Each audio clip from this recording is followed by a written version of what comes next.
Hurrdat Sports presents the Damon Benning Show with Ravi Lulla. The pitch to Edmond, a swing, and there's a drive deep, right center field, way back to the wall. It's a gunner. Tommy Edmond goes into his home run trot. Edmond with his 13th home run of the year, getting as many as he did last year. A 2-run inning for the Cardinals, 4-1 Redbirds. 3-1 pitch. Swung on, hit high and deep to left. That may break up the shutout. Back to the wall goes Happ, and that baby is gone. Kevin Pillar goes deep again. And the Braves are on the board. 6-1 Chicago. Kendeigh delivers. Swinging a well-hit ball deep into the gap in left center by Ty. This one is gone. Goodbye, baseball.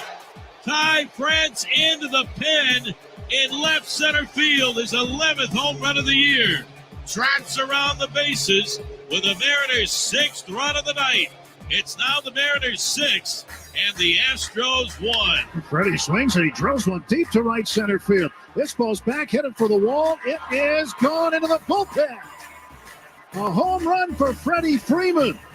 His 27th of the year. His 97th and 98th runs batted in. 412 feet for Freddie Freeman. It is now 9-1 Dodgers. Oh man, physical. You know, they have day off. They're running around, so it's really physical. A lot of competition, ones on ones, ones on twos, stuff like that. So sets the tone for the whole week. It's everything's about practice. So it's a physical day. Good morning and welcome into the DB show with Ravi Lulla. Don't touch me. Trying to slap my hand over here. I'm trying to fix You tried to tickle my palm or something. What are you doing? It's kind of weird. Just give it a little good morning. Morning, DB. Oh, Lord. Here we go.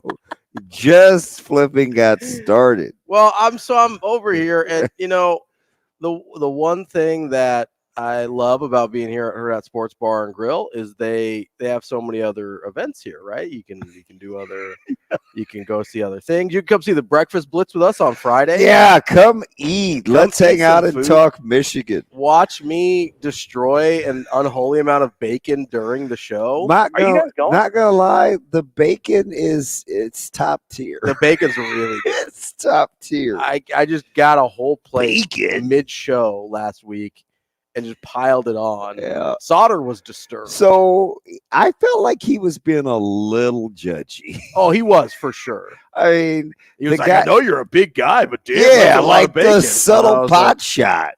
Thank you, dear baby Jesus. Thank you, dear baby Jesus. Well, hey, thank you for signing Trevor Simeon. I mean, oh yeah, no doubt. Like no his doubt. head coach would tell you, if people ain't hating, you ain't popping. So Yeah, that is I his, guess that's I'm it. popping. That's his coach, Robert Bob Saleh. Which I like him because he's a 49er guy, but I can still make wide open. I can still make fun of him. He's got his work cut out. No, that bacon is fire. No, it's incredible. So come out on Friday. They start serving breakfast at 7:30. I think the doors open at 7. Yeah. And then you get some food here at 7:30. They've got some breakfast cocktails you can have. Yeah, I noticed. Well, they shall remain nameless. People just like to come drink their breakfast. Which, hey, no judgment here. No judgy. I'm not Sauter. I'm not out here just judging people unnecessarily. That was kind of funny how he said it, though. Yeah, I don't care. I like how the strips kind of lay flat and it's got some crispness to it, but it's a not good amount of crunch. Yeah, but it's not like burnt. It's sensational. Hey, how about their to-go containers? Oh, they're legit. Terrific to-go containers. That's an underrated part of a restaurant is the to-go containers. 100%. Love it. Like stuff I don't have to like transfer to another thing to reheat. Yeah. Ideal. We met Asian Wyatt's wife. We did. And his kid with the tough hang shirt. Loved it. So I'd seen his daughter. She's grown up in a hurry. And obviously he's added to the brood. But that's the first time I met his wife in person. Yeah. I hear like Severe tells me a lot about her, but she is probably nicer than I thought, unless she was pretending. Yeah, I think that's the first time I've met any of them. I don't think I've met Wyatt before. The T-shirt though was sensational. Incredible. I was really proud of that. I will be collecting royalties, Asian Wyatt, just so you know. Tough. She does seem like she would wear you out. She was active. Yeah, it's tough. I mean, That's I don't the know. nice way to put it. Active. Yes. So apparently you guys made Darcy mad yesterday. What I miss? No, you made Darcy mad. I didn't say, but that's not what I said. No, though. she misunderstood. She misunderstood what you said. So it was a Damon thing? You called Shane 60 years old while we were talking about Darcy, and she thought you called her 60 years old. Oh, no. I would guess Darcy's younger than I am. I think she's between you and me, probably.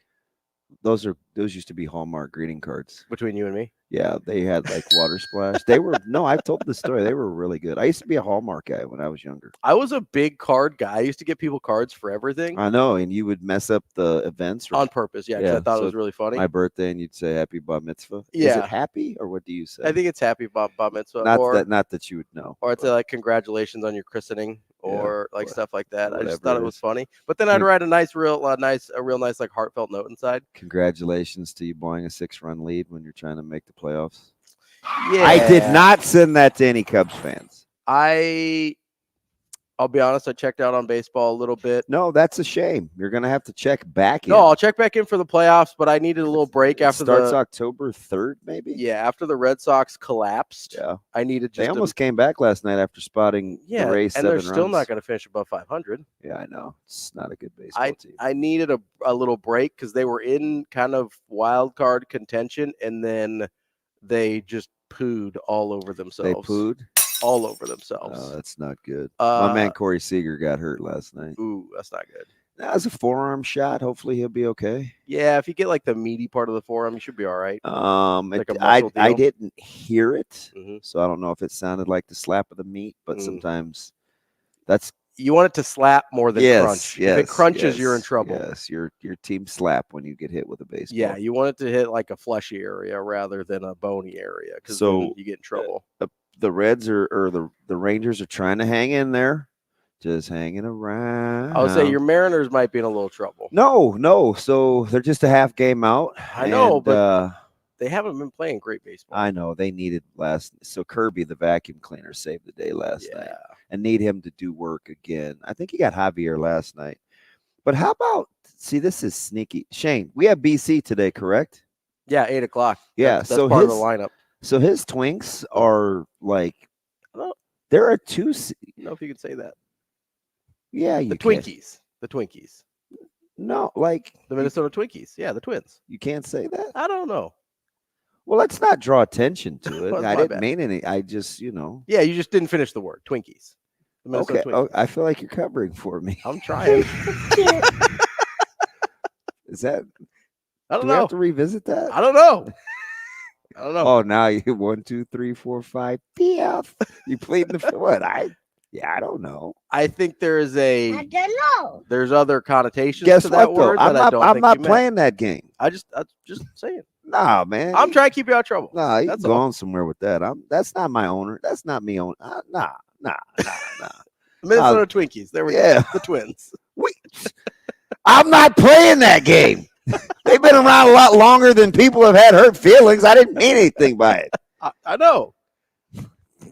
Gorman's probably like, move on, TB. Man, I'm trying to keep you rolling, man. Dude, how about Dollar Bill just rolling in here yesterday? Dude, and you hitting him with a scud. Dude, he looked like a vagrant. I couldn't believe it. I was like, oh my gosh, you can do anything you want to in this world. And that includes dressing how you want. I think that's kind of cool. Yeah, so there's two different types. Neither you nor I have made Forbes magazine. That you know of. No, I'm just kidding. I have. Yeah, he can wear what he wants. No, for sure.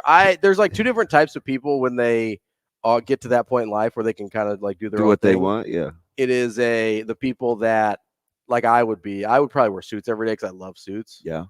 And then there's people that's like, I don't have to dress up for anybody. Yeah. It just depends. Yeah, it's situational. I liked when I dress, I want to dress. Yeah. But I did wear suits for a while, so I'm like, yeah. I love suits. Yeah. Yeah, I would wear them every day. So yeah, he rolled in and it was just like, man, it's kind of cool. I spoke at Holy Ghost a couple weeks ago, and some guys that put in our speaker systems. Mm-hmm. Like I didn't put 2 and 2 together, even though I saw the same trucks pull up at night, right, as we'd seen in the morning. So I'm walking across the parking lot. It's late. Those guys kept me till like 9:30, right? Yeah. and I'm ready to. Well, listen, they gotta. My man was like, "Hey," he's like, "Hey, what'd you think of the speaker system?" And I couldn't really see. Mm-hmm. I was like, "Speakers?" I'm like, "What do you mean?" He goes, "Yeah, we installed those speakers at the Hurrdat Sports Bar." And I was like, "Oh man!" When I saw those things, they reminded me of like Cocoon. Yeah, they're like where they were just all in a row cylinders. before they were installed. Yeah. Are you kidding me? And he told me what they cost. I was like, "Yeah, Bill, you can dress how you want. You do your thing, man.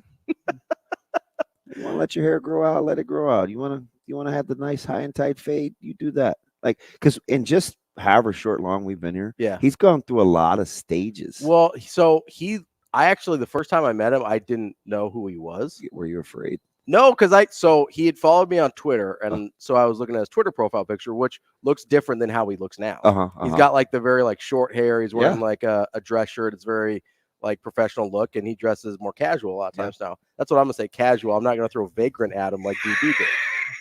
Was that a little strong? I thought so. That's my guy. I called it California casual, like it was a vibe. Like he knows a lot about, like he knows how I tick. Like that's like my unpaid shrink. But no, so I because he looks different than he does in his like Twitter profile picture. And so I was outside, I think like dapping up Gorman, and he comes up. And did you see me and Chris were twins yesterday? Yeah, I did. We had the same Hurrdat Sports. It was adorable. I detected no sarcasm. I just want to let you know, for the record, you're all the way out of control. What? I don't know what happened, but this whole thing has gotten away from us. It's just like, Shane, do you kind of feel like Robbie does and says whatever the heck he wants to? Well, maybe. Yeah, pretty sure. I mean, I feel like you just kind of low key usurp power. I don't know. Maybe somebody on Twitter said it best yesterday. They're like, "What is going on when I'm the voice of reason?" That's not my style. Yeah, that's fair. Well, listen, I like to stretch your proximal range, as Coach Rhule would call it. Proximal range. Get you out of your comfort zone a little bit. He had very busy eyes in his presser. Did you notice that? It felt like he was maybe looking for the feds to come in. So I don't always watch him. I'm listening, so I start playing. Oh, I'm phone. All the way in. I'm weird. Yeah. I watch. So I start playing it on my phone off YouTube or whatever, and then I'm usually either typing notes or doing whatever else. So anyway, can I just finish this? Go ahead. The funny story about Bill. Yeah. So when I first met him, right away I knew I was probably not the smartest guy in the room. So I'm listening, right? Yeah. But so's he. Yeah. He's a total he's a good listener. So sometimes I just found myself he doesn't give you a lot. Yeah, running off at the mouth. And I was like, "Ooh, shoot. I might have said too much." He reminds me of my dad like that, actually. I have never said this out loud, but here's the cool thing. What's that? I noticed he had 3 changes of clothes in his office, and you could tell the occasions. He had the little button up with the V-neck. He had the potential sport coat. Doesn't strike me as a tie guy, so there wasn't one of those. But I was like, in my head, I'm totally processing the room, right? Yeah. I'm like, you know what? He's a man of all occasions. He's got it covered, right? You never know when you're going to need to. I'll never forget. That was the first thing that I noticed. And the other cool thing was the Forbes picture. Yeah. It was on the floor. It wasn't even up. So I was like, you know what? I think there's a fair amount of humility here. Yeah. Oh yeah.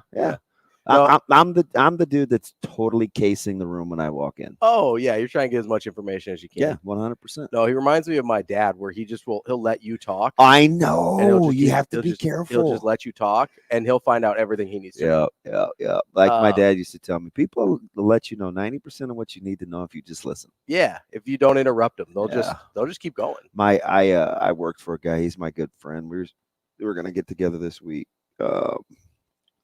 A lot like that. Jay Noddle. Yeah. He really good at that. Yeah, it's an uncanny skill, and it's hard to learn if it's not something that comes naturally to you. Yeah, it does not come naturally to me because I talk way too much. Well, I tell you what, that's how I know when and where I can get in. I'm like, ooh, there's a spot. Is that an opening? There's a spot. Is that an opening? Get him. which is kind of funny because I think you're more reserved. Yeah. And so, well, I like to kind of listen so I know what I'm dealing with. Because sometimes I just think people are kind of nuts. Yeah. And I've rested in the fact that you can't rationalize with irrational people. So I don't really give it a ton of effort. Yeah, you don't get in the weeds too much. No. I try to keep it basic. Do you like how I talk to my guys? See, I'm consistent. Yeah. Right. No, I think you're the. I had to call a couple of my players this morning, and for no particular reason. Yeah, I wanted to say good morning to Anthony. Mm-hmm. See what he was wearing to school. It's Cam. It's Cam Bell's our nose tackle. It's his birthday. Happy birthday, Cam. Cam has what would be the equivalent of 2 Charmin toilet paper wraps on his hand. He has a broken bone in his hand. Yeah. Yeah, and he can barely use the thing. It's so sad. Yeah. Yeah. And then, of course, Christian. Cam's been fantastic. Since, he got here. Yeah, he has. Cam has been fantastic. And I had to call Christian because do you like the fact I'm very diplomatic? Christian, would you like to play on the open side or would you like to play to the closed side? And he actually wanted to play on the closed side. I think, I'm torn. Yeah. Between 2 levers, feeling like a fool. Yeah. Shane, who is that? Torn between 2 lovers. I was just going to say Natalie, but it's not her, is it? Natalie who? Imbruglia? No, too young. I don't know. No, but she did sing Torn. Okay. This song is old. Isn't that Rita? Is that Rita Coolidge? Oh, it could be. Could be Rita. I need somebody old. Let's call Dark. No, I'm just kidding.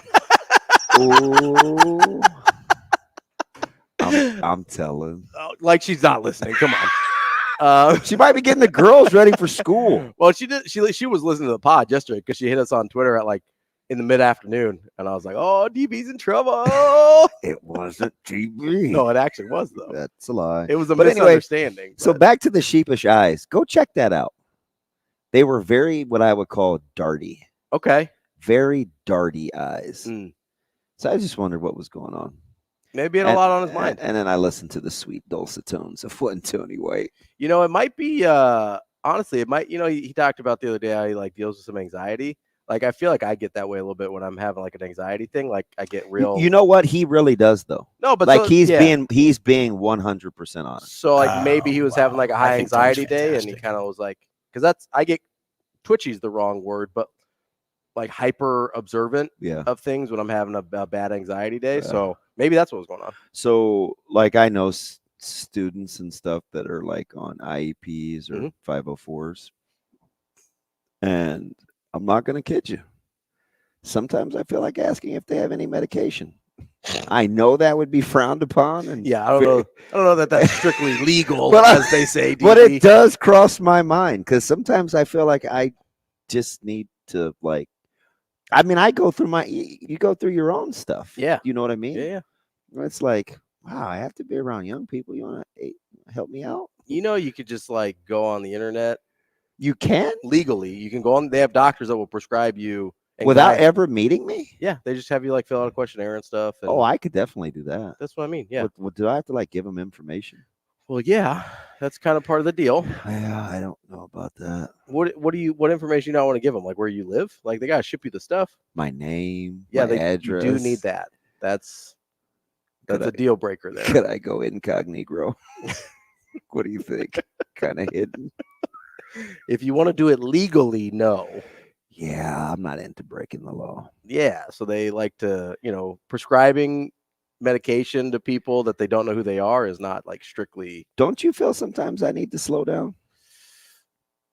I mean, I think you need to make choices to slow down. Yeah, because you're overcommitted a lot. I'm on some spark and some sharp focus today. I'm going to see my guy over at Any Elite. He said he has some stuff for me to open up my.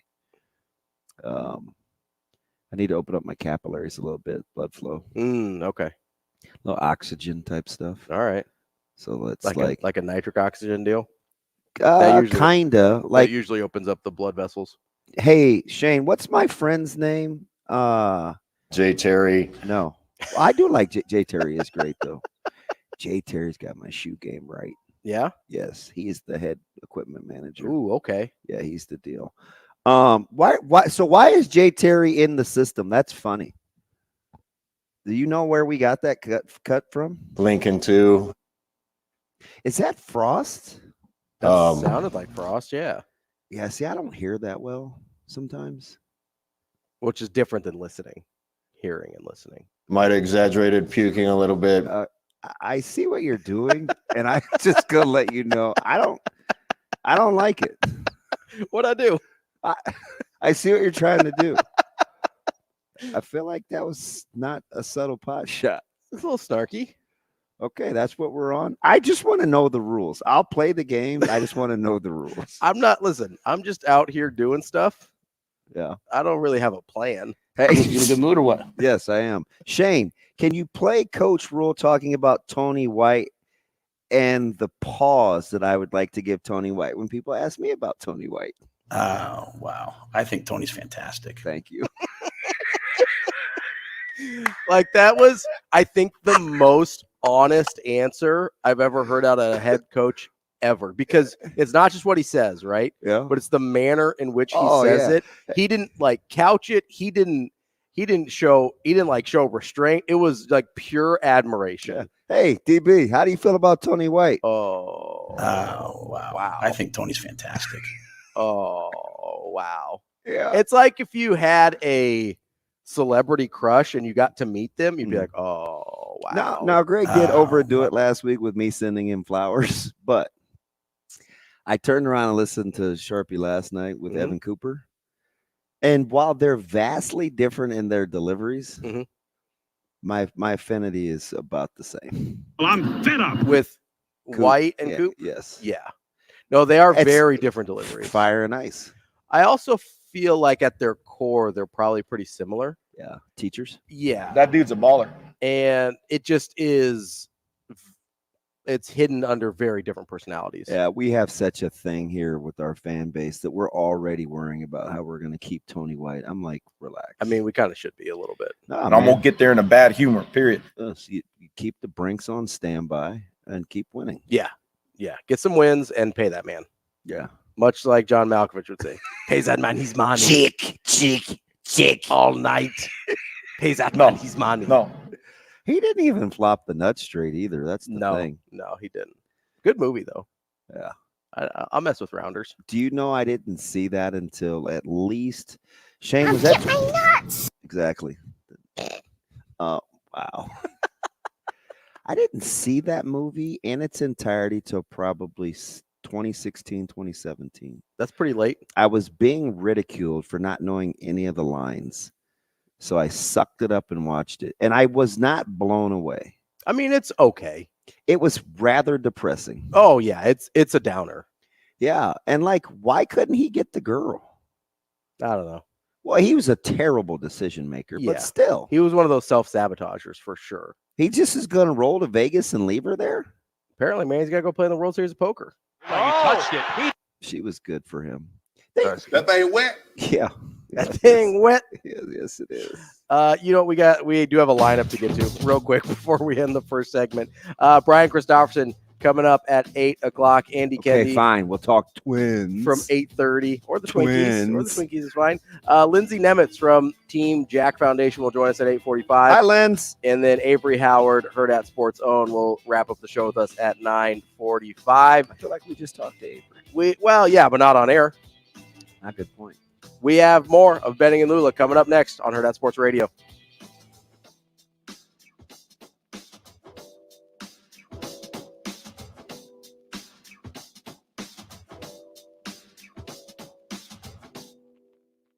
We will be back in 5 minutes.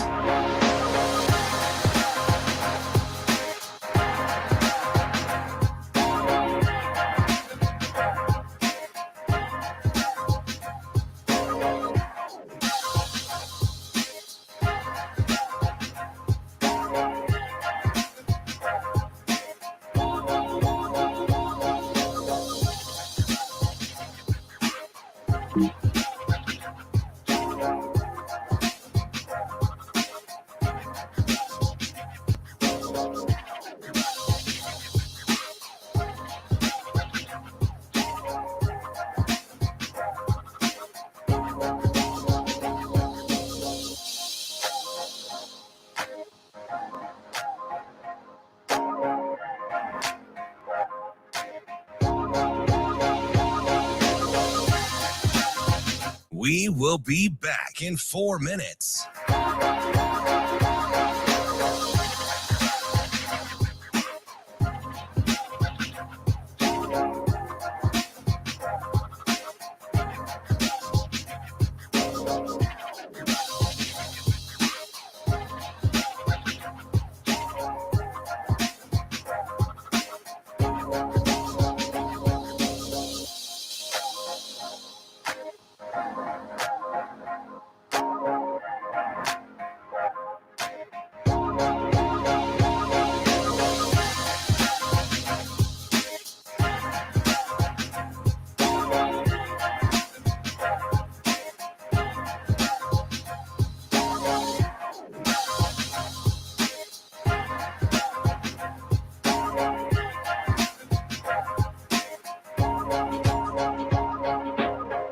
We will be back in 3 minutes.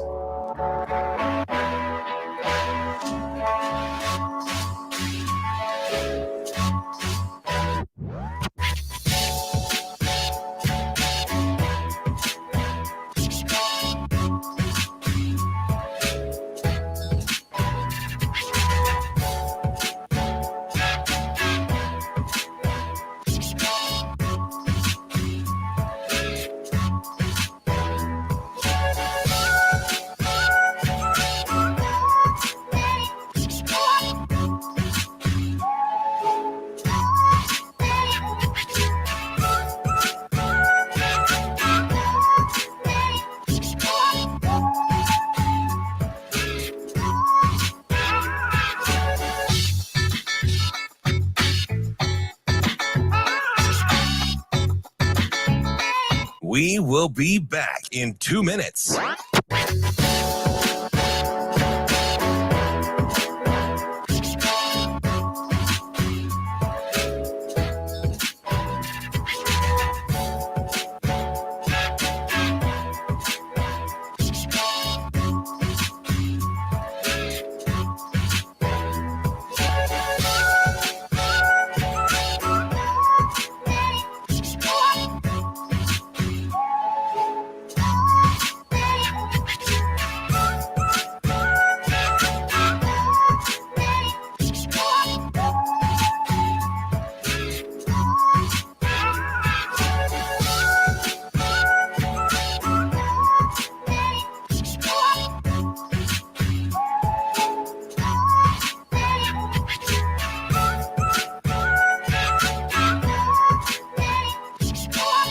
We will be back in 1 minute.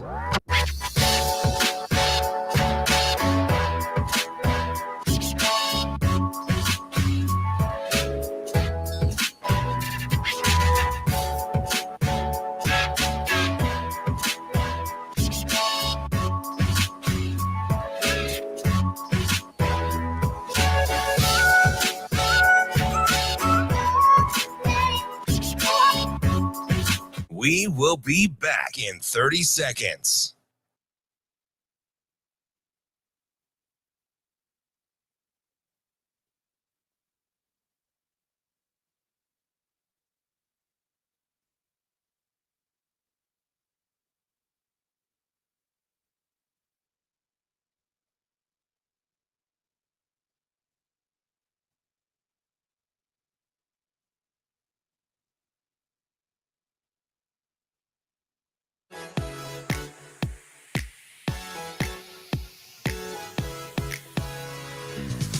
Hurrdat Sports presents the Damon Benning Show with Ravi Lulla. I think it's just a confidence deal, and again, I don't know how many times in the game this last one where you're literally like a foot away from the ball being yours. You know, Omar rips the ball out there on the sideline, and he rips it out just probably a yard too far, and it goes out of bounds. Right, Phelan, he's running down there, and he just runs on special. He just punches the ball, and the ball rolls out of there. Got some other clips where Ty Robinson is retracing on the quarterback, and the quarterback is falling down, and you see Ty going to punch the ball, and he just falls right there. Otherwise, he's going to get a good shot on the ball. So it's just the continual buildup of the faith. Like, hey, it's going to come. We got to just keep on working it. And then once it happens, I think, guys, once it catches, it's like anything, right? It's like wildfire. Guys start believing, they see it, and then they start doing it more.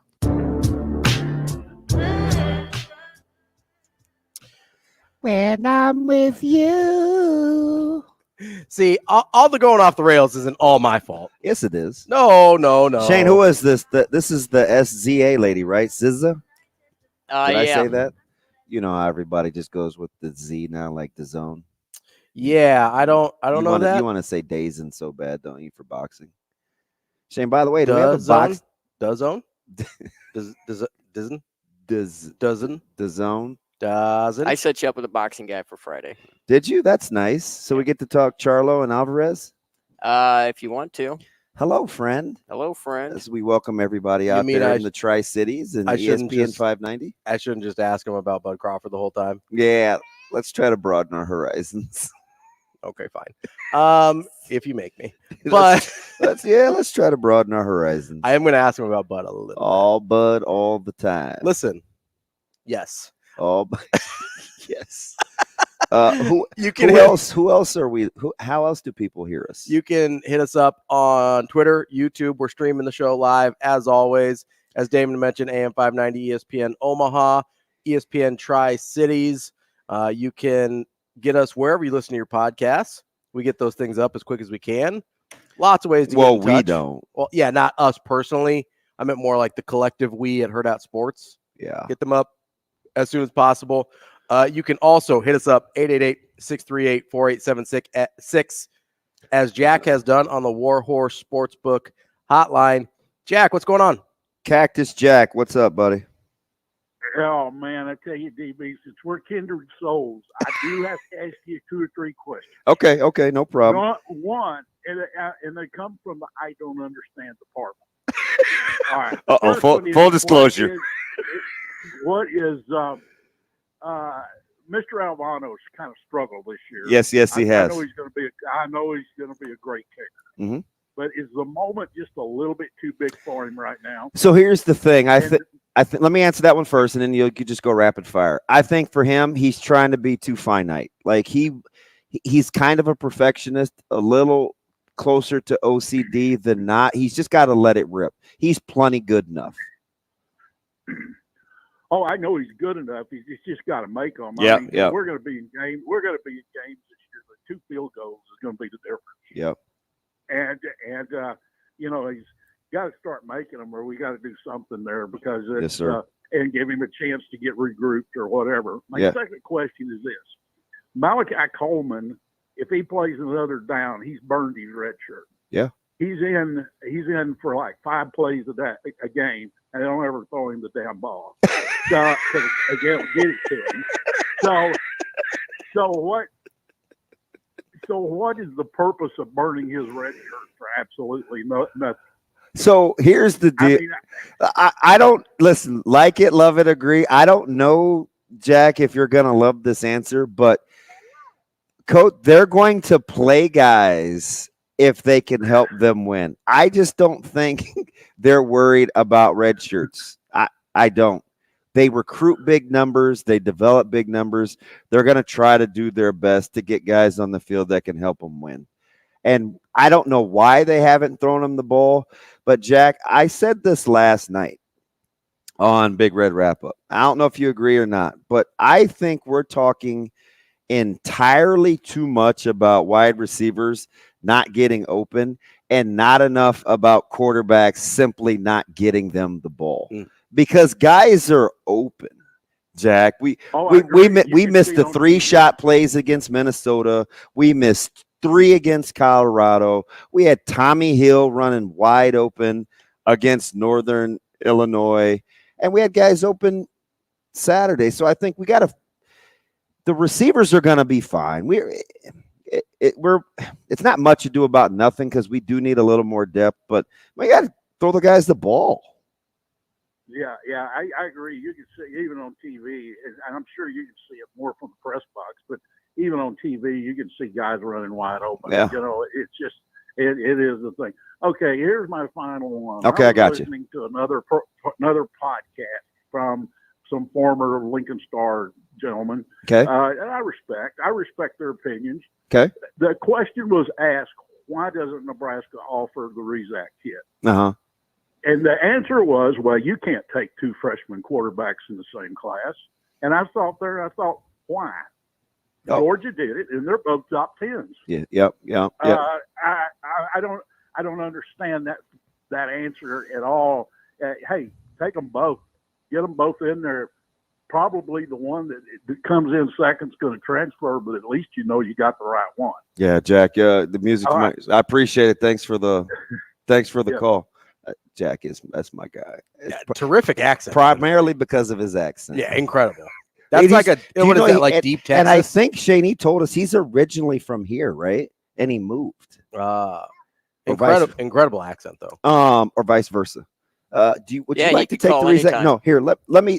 It sounded like he'd just been reading off my Twitter feed, to be honest with you, because I made the Georgia point. I'm like all of that. But go ahead. Did you want me to ask Anthony this morning when I was talking to him why we didn't? Look what's right on my timeline. Isn't that funny? Who does that? Anthony Rizak, preferred walk on Notre Dame. No, so I'm just gonna be honest. Yeah, let's do it. I think the whole thing probably would have gone better if this sounds petty, but like if on his lanyard for the game, it simply would have just said athlete instead of safety. Yep. Right? Because I know now this is a fact. This isn't my opinion. This is multiple coaches on our team. You'd think our Westside's pretty okay, right? In terms of athletes. Yeah, I would say not bad. They called him top 4 or 5 athletes on our football team. Right? On a team with some good athletes, high-end Division I guys. Good athletes, right? Great movement, this, that, and the other. The one thing they're not worried about is taking 2 young quarterbacks. Yeah. That's not a thing. If you hear people talking about that, that's a misnomer. Nebraska doesn't care about a competitive room. They should want a competitive room. They do. Everybody should. Look at the defensive backs. Yeah. Look at the linebackers. If you have a competitive room. They're trying to get Jeremiah Charles to come over and play defense, and he's on offense, and it's already a fairly crowded room. Yeah. That will sort itself out. Yes. Right. Big. Every good team has competitive rooms. Every single one. So that's not it. I think they have to want him to be a quarterback. That's the thing. They have to want him to be a quarterback. So that's the hang up with Nebraska. Yeah. Obviously Notre Dame offered him a preferred walk-on spot as a quarterback. I think there are quarterback offers to come based on his senior tape. Yeah. I think. I don't know anything. Listen, he's really good. The tape speaks for itself. Yeah. And you can hear him talking. I shouldn't have probably had him on speaker, but he's a super kid. Yeah. Well, and all he's done is win. How about him not even knowing where his brother is, though? I'm like, hey, where's Teddy? I don't know. He's probably downstairs getting dressed. You don't know? Well, you know. It's a nice house, but he's got there are no elevators. Like, you know where your brother is. He's got his own stuff going on. Is he his brother's keeper? Come on. That was a great movie, by the way. That's a great movie. What, My Brother's Keeper? It was, well, I know you're going probably biblical, but I'm thinking New Jack City. Okay. Yeah. I'm not familiar with that one. Really? Yeah, I haven't seen it. Really? Yeah. You say some things some days that give me pause. Like, I haven't seen New Jack City? Yeah, that's like a cult classic. I missed it. Yeah, we probably have to talk about that. We'll look it up. We'll see what's going on. No, who's we? I've seen it. It was just on the other day. I'm not your friend. We'll look it up. Well, that hurts. No, I had to cut you off. I think last Thursday. What'd I do? I don't know. You had some meltdown on air. No, I was kind of in my feels. I'm like, you know what? I'm out on that guy. Well, kind of like the guy that we got on hold. I'm out on him too.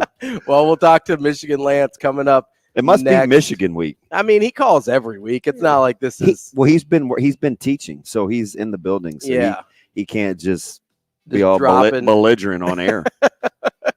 We will get to Michigan Lance coming up next as we wrap up our number 1 on Benning and Lulla on Hurrdat Sports Radio.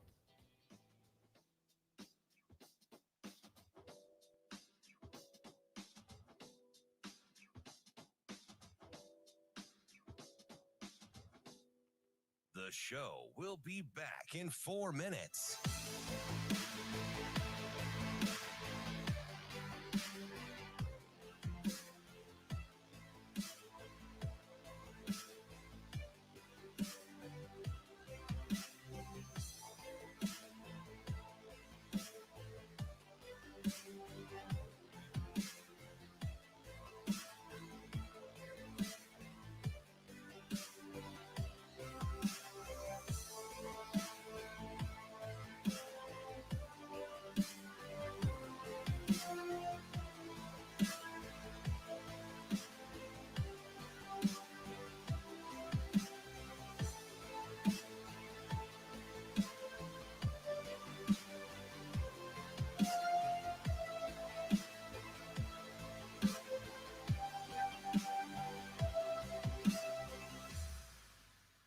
The show will be back in 3 minutes.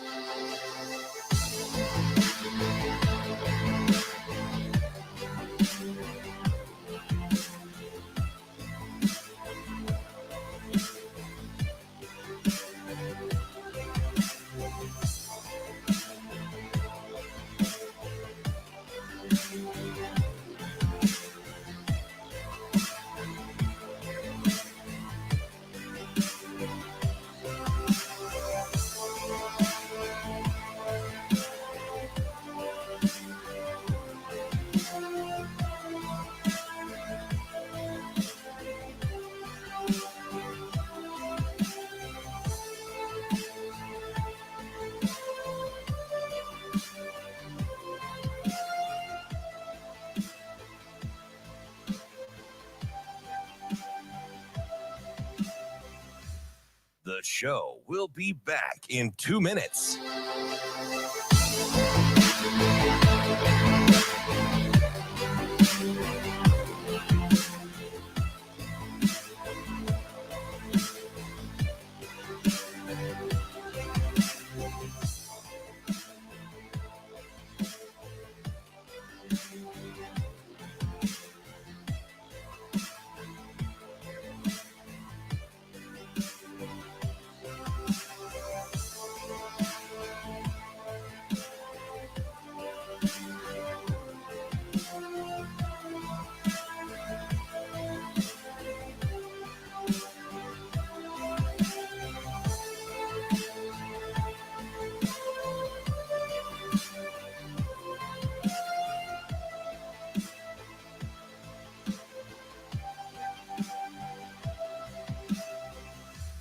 The show will be back in 1 minute.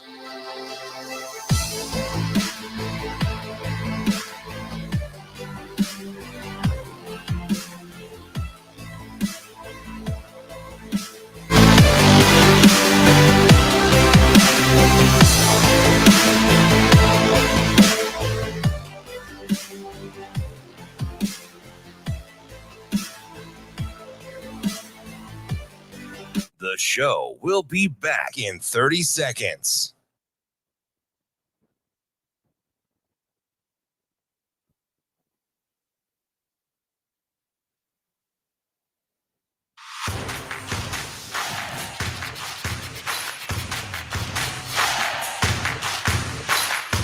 Hurrdat Sports presents the Damon Benning Show with Ravi Lulla.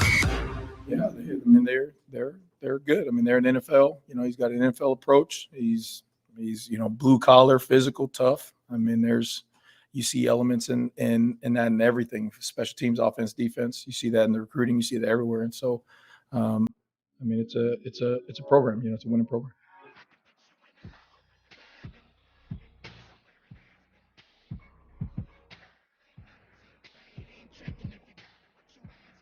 Okay.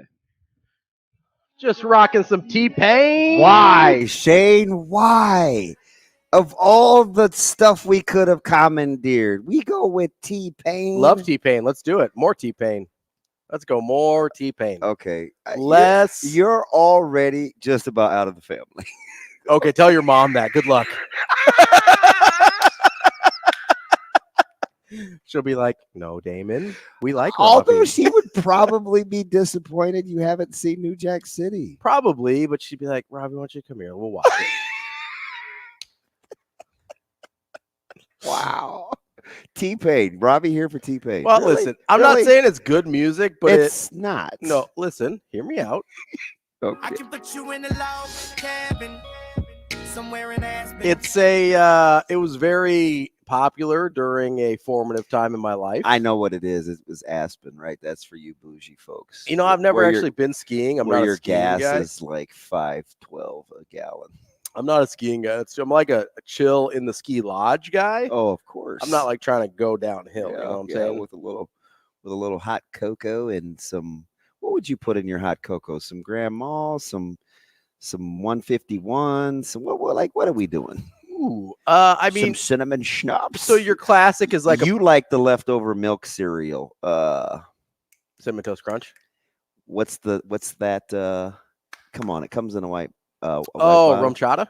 Yeah, you're a rum chata. No, my wife is though. She loves rum chata. Weird. There was a joke in there somewhere, but water's already a little tepid. No, I mean the classic is you go like a peppermint schnapps because it's kind of the. Okay, let's stop. I'm not saying I would personally. Let's stop. I like. Let's cut it out. I don't like. I'm not a skiing guy. I'm gonna hurt myself. Okay. I'm not trying to pull a Sonny Bono out here. You know what I mean? Like, yeah. Don't want to. Like you're winning. Those trees. Like you're winning. Those trees just come out of nowhere. You gotta be careful.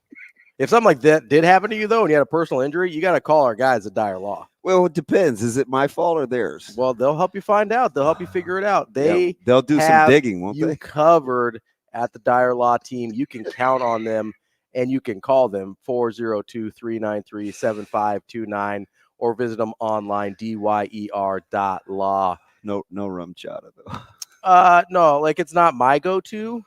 I'm not out here like drinking White Russians like a sorority girl or anything like that. But not that there's anything wrong with that. No, like listen, drink what you like. I'm not a judgment on what people drink type of guy. But it's not for me necessarily. What? I just could imagine like the company just on pins and needles every time we talk. Like, yeah, I think. Are they going to make it another day? Listen, we did enough shows together before that they should have known. And if they didn't, that's on them. It's like as my man Art would say, yeah, but still, That's actually pretty good art. I see. Yeah, no. But still, That's my guy. It's the same thing that I used to tell my basketball coach in college. Mm-hmm. If you put me in the game, shots are going up. Like this is what I bring. Let it rain. Like this is what I bring to the table, right? If you don't want me to shoot, don't put me in the game. Along came Polly. Yes, although a little higher percentage than that, but similar. Have you seen Along Came Polly? Yeah. That came out in like mid 2000s. That's my sweet spot. I saw almost every movie that came out in the mid 2000s. Okay.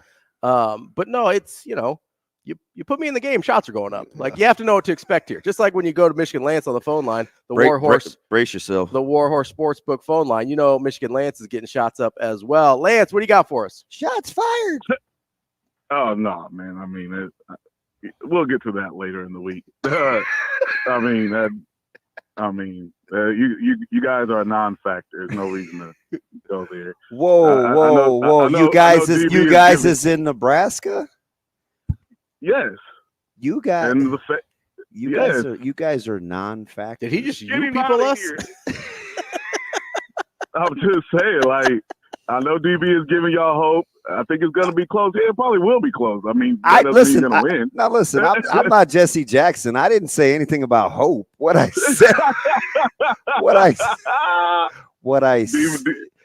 said was last week that Michigan is built to keep games close. That's what I said. Yep. Right. And then you said this week with the defense that you have and the defensive coordinator that it'll be a close game. I heard you just say that the other day. Well, you paraphrase. I think I'm going with like 27-9, something like that. Oh, Okay. I thought you meant closer than that. I mean, I could see it being like 17-9 in the fourth quarter. I said it would be a third. slow. I said it would be a slow Right. bleed. Yeah, and That's then it what ends I up. said. That's what Michigan does. Yeah, that's definitely it. And but that's what Nebraska does too. They've had a lot of close games, no matter who the coach is. Yeah, unfortunately, your secondary is getting healthy. That's going to be a problem. Yeah. So, Anthony Rizak. I thought okay. Am I getting confused because there's so many people have so many kids? Like, I thought he had an offer in the spring from Notre Dame. Was that not? No, that's Teddy. Teddy's going to Notre Dame. Okay, all right. See, that's okay. All right. I'm like, man, what is going on here? I'm getting confused. All right. So Anthony Rizak, the quarterback right now. Yes. All right. Is he what level of quarterback is he? Is he a scholarship Power 5? Yes. A walk-on Power 5? He is okay, you believe he's a scholarship Power 5 quarterback? Oh yeah. Okay. All right. He's all right, he's checking. McCall. He's Klein. He's I okay. mean, he's I can see that. Certainly more accomplished than Nebraska's current starting quarterback, and he was really good in high school. Yeah. No, I'm with you on that. Well, yeah. I mean, yes and no, that matters, but I just kind of just what do your eyes say? I think he's a good player. I need more film to kind of make sure to confirm if he's a Power 5 scholarship. I need to watch more is what I'm saying. I need to watch more. So here's the thing. He has to fit your offense because he's not a natural slinger, right? He's a little unconventional. Yeah. He throws a nice ball. I mean, Tim Tebow was unconventional. I mean, so what are we talking about here? I know. He was a pretty good Power 5 quarterback. You don't have to convince me. I like winning. So I mean, right there you go. Yeah, exactly. Yeah, I am definitely with. And how about this? And it's so hard to measure. Is the mental capacity of a kid. Lancey runs our offense.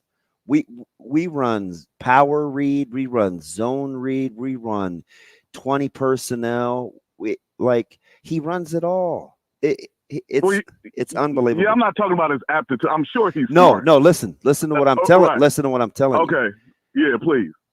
Go ahead. Winners win. He puts us in positions to make plays. He controls like 40% of that offense. I'm not talking about just his football acumen. I'm talking about making winning plays. Like let it be crunch time. Mm-hmm. Okay, yeah, talk to me. He's that guy. Okay, all right, that's what I want to hear. Right, we're down a minute. We're down with a minute to go in the state championship, and guess what? We weren't worried about him throwing the football. I got you. Bad, dumb, and all.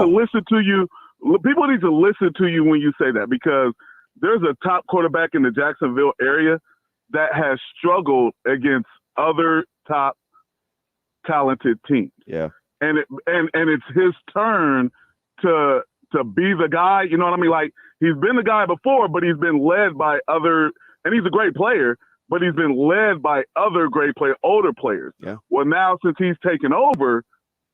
Yeah, hey man, you got some room to grow. Like, I just think there's you take on it. You know, I just think there's something to that. Most definitely, the ability to lead other good players is definitely underappreciated.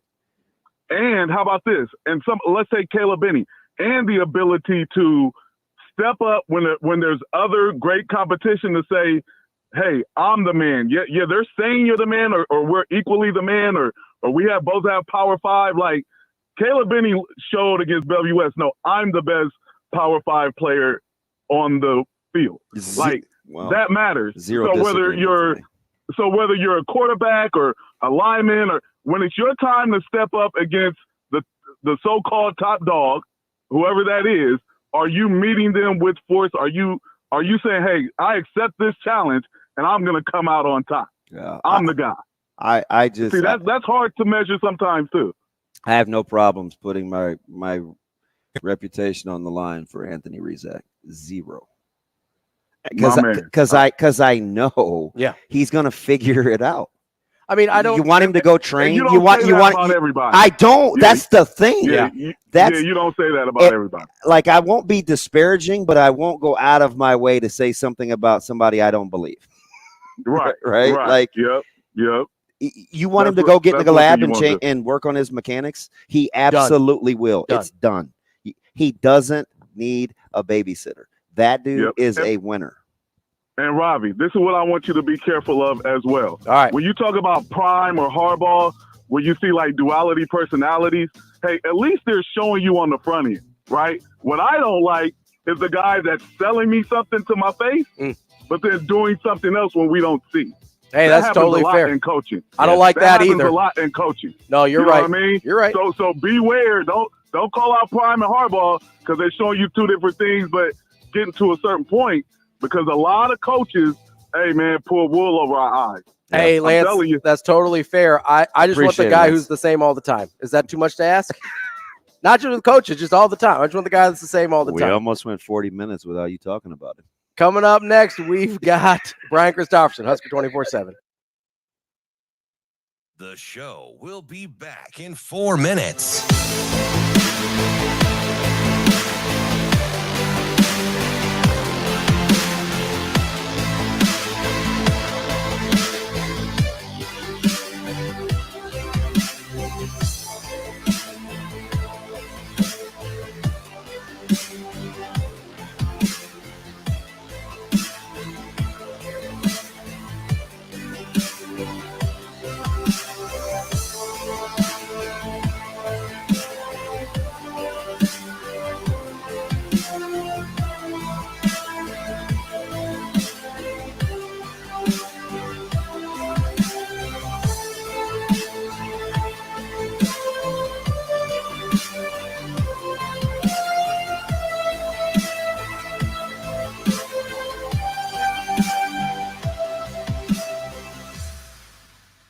The show will be back in 3 minutes.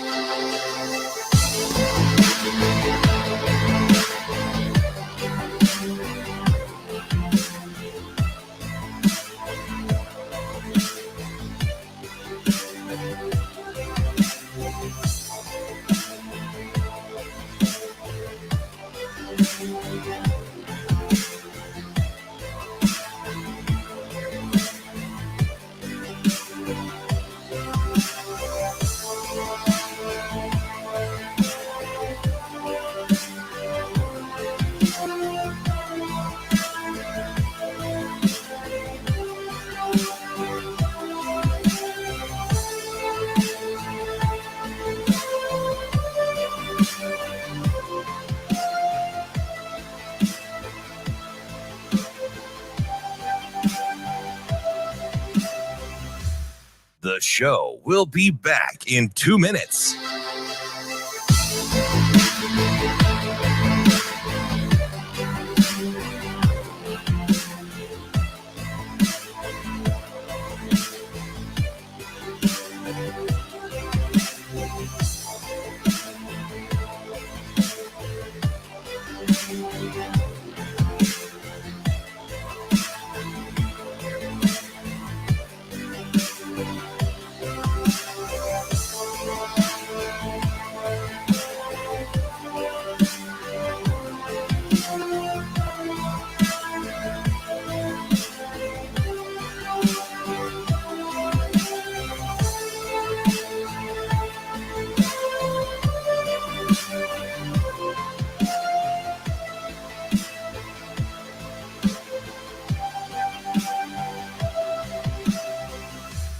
The show will be back in 1 minute.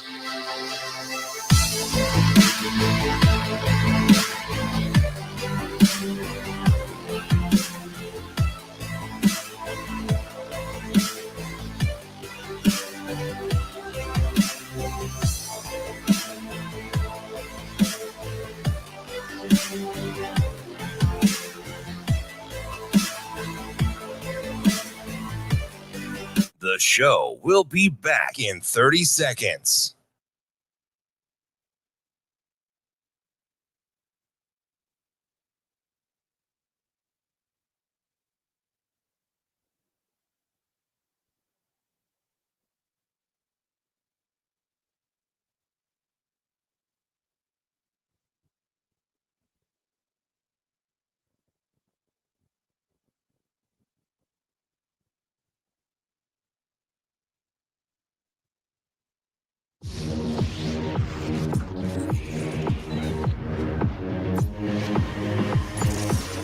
Hurrdat Sports presents The Damon Benning Show with Ravi Lulla. Here is Husker 24/7 senior writer, Brian Christopherson. Yeah, it'll be a little bit of a circus act. Brian Christopherson. Well, I mean, that's pretty interesting. Brian Christopherson. I kind of enjoy that. Here is Brian Christopherson. It's a testament, I think, to what we say we are. Like, I don't care about stats. I don't care about anything other than winning. And that's the way Coach looks at it. And we're going to do whatever we have to do to win games. If that's throw it for 600 and run it for -20, we'll do that. It's just whatever we have to do to win games, we're going to do it. I think the last 2 games, we've done a nice job of taking care of the football. If you take care of the football, you have a chance to win games. And, how we're playing right now is, we're going to have to, again, like I said last week, we're going to have to throw the ball a little bit, especially in these next 8 weeks. We're going to have to develop our passing game even more in order to have the success we want. But to answer your question in a long way, I did not envision it looking exactly like it does right now, but whatever it takes. This not so big off in my pocket, make it hard to pull out. Kicking off hour number 2 on the Damon Benning Show with Ravi Lulla. We are joined now by our friend Brian Christopherson of Husker 24/7. BC, how are you this morning? I'm doing all right. How are you guys? I'm good, BC. When you hear Coach Sat say, it's not exactly how I envisioned it. Yeah. You got to give him a little credit, right? Like a lot of credit for just going with the flow, right? It's not exactly gone anything like the plan.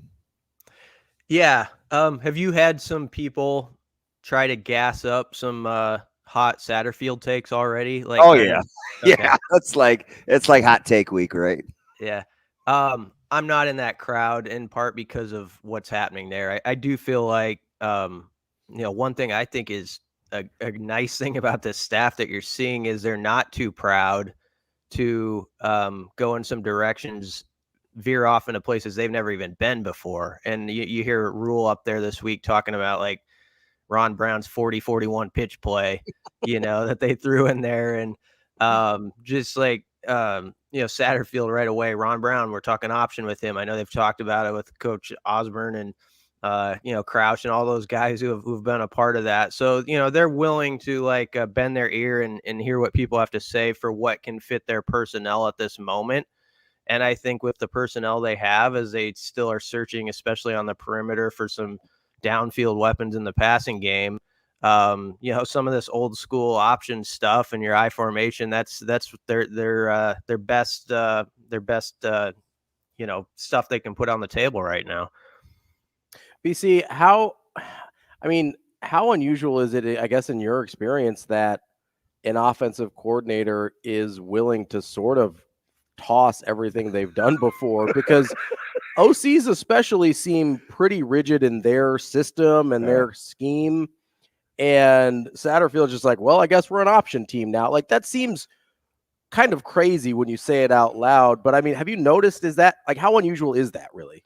I think it's very unusual, which is why I appreciate it and why I'm not ready to have some grading session on how Satterfield's doing, or like even at some point that happens, and that's part of the job.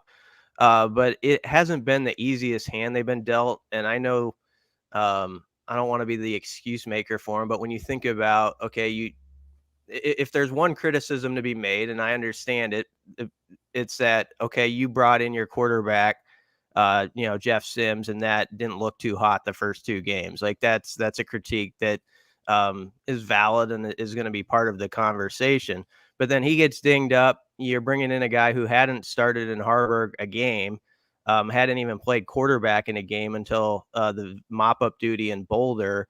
And then your top 2 running backs, are on the shelf for the season.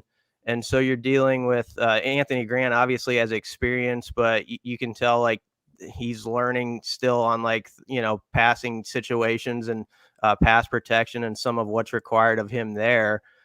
So there's a lot they're kind of working around early in this season that's not ideal. And I think they're just saying, okay, let's set the parts on the table and what can work best here. And, with Harburg, he does run that option pretty well. We'll see how it works against some better competition.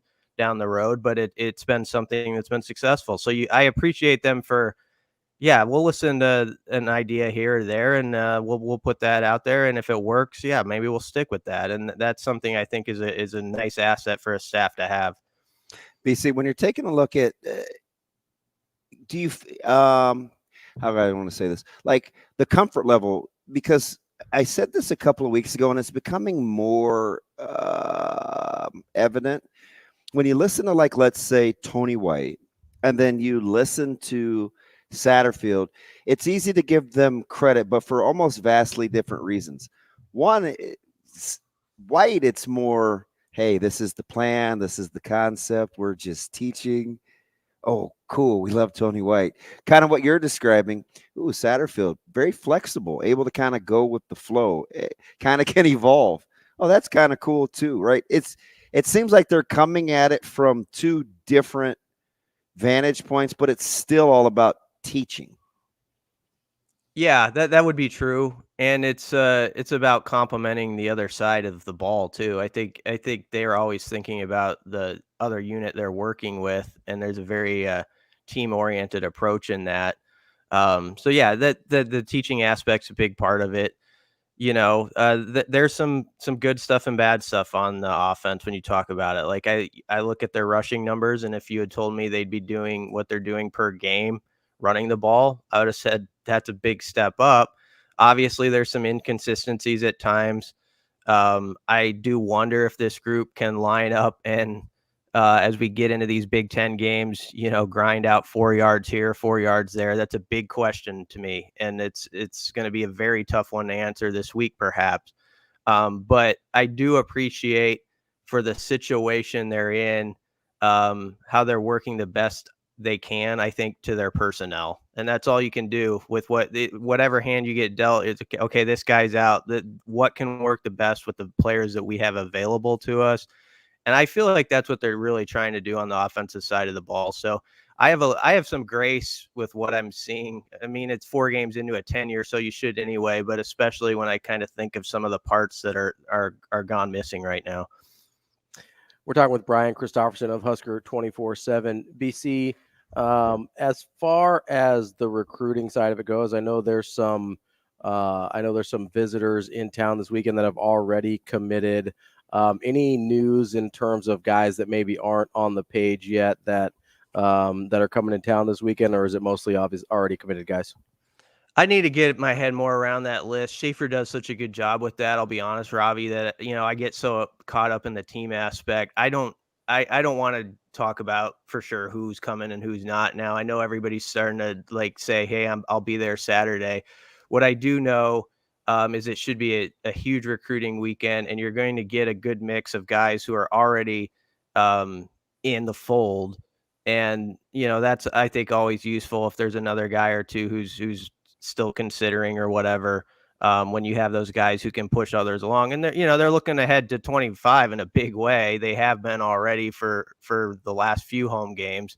And so, they've got a nice template set with their 24 class. It doesn't mean it's over by any means, but they're also looking ahead, and I think they're doing a good job getting out in front of that. BC, how do you look at like the fact they're always kind of tinkering, right? Like trying to find fits, right? They were joking about Jeremiah Charles coming over and spending some time in the defensive back room. We've seen Tommy Hill start on offense, even though he was a defensive back. And do you pit that against guys that are already in the room that play that position? It's like, wait, what are we doing here? Or do you just kind of take it as it comes because they are into that whole development thing? I just take it as it comes. And, they're batting a decent percentage so far. We'll see how some of these guys pan out when you go like a year or two down the road. But you think about some of the moves that have been made, even if they're slight tweaks, like, Johnny Bullock playing the linebacker straight up and doing a nice job with it. AJ Rollins' move has gotten him on the field at least a little bit on the defensive line. The Brody Tagaloa move was going to be, I think, one of their more brilliant ones. And then he had the automobile accident, obviously. So hopefully we get to see him. AJ Rollins. Yeah, down the road, you could go the 4 or 5 guys where they moved them, and it's been okay. Bonner, I know, hasn't like had that big play or anything, but he's got a niche role, and he was one of those guys we wondered if he'd be in the portal, last offseason. Mekhi Bayer's another example like that. So I like how he answered that question on the radio last night about, does he have a specific number of recruits he's given, like for his room? And he's like, that's not really how we work. It's just like collect athletes, collect football players. And then you get them here and you're like, no, this is what this guy can really do. And I think that's worked for them in their career, and they're trusting that it's going to work for them here too. BC, we got the news this week that Josh Fleeks is moved to running back. Is that more in your mind just, hey, we really needed some more depth here? Or does it reflect maybe that they feel like Ives isn't quite ready yet?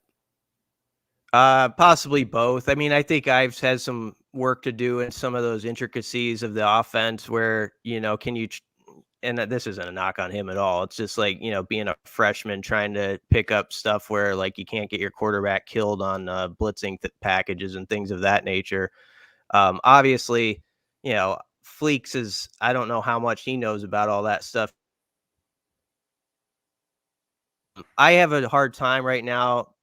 Sometimes there's things that pop up and it becomes like a big headline around here on like a Tuesday in the middle of the season. Like, oh, this guy did that, moved over here.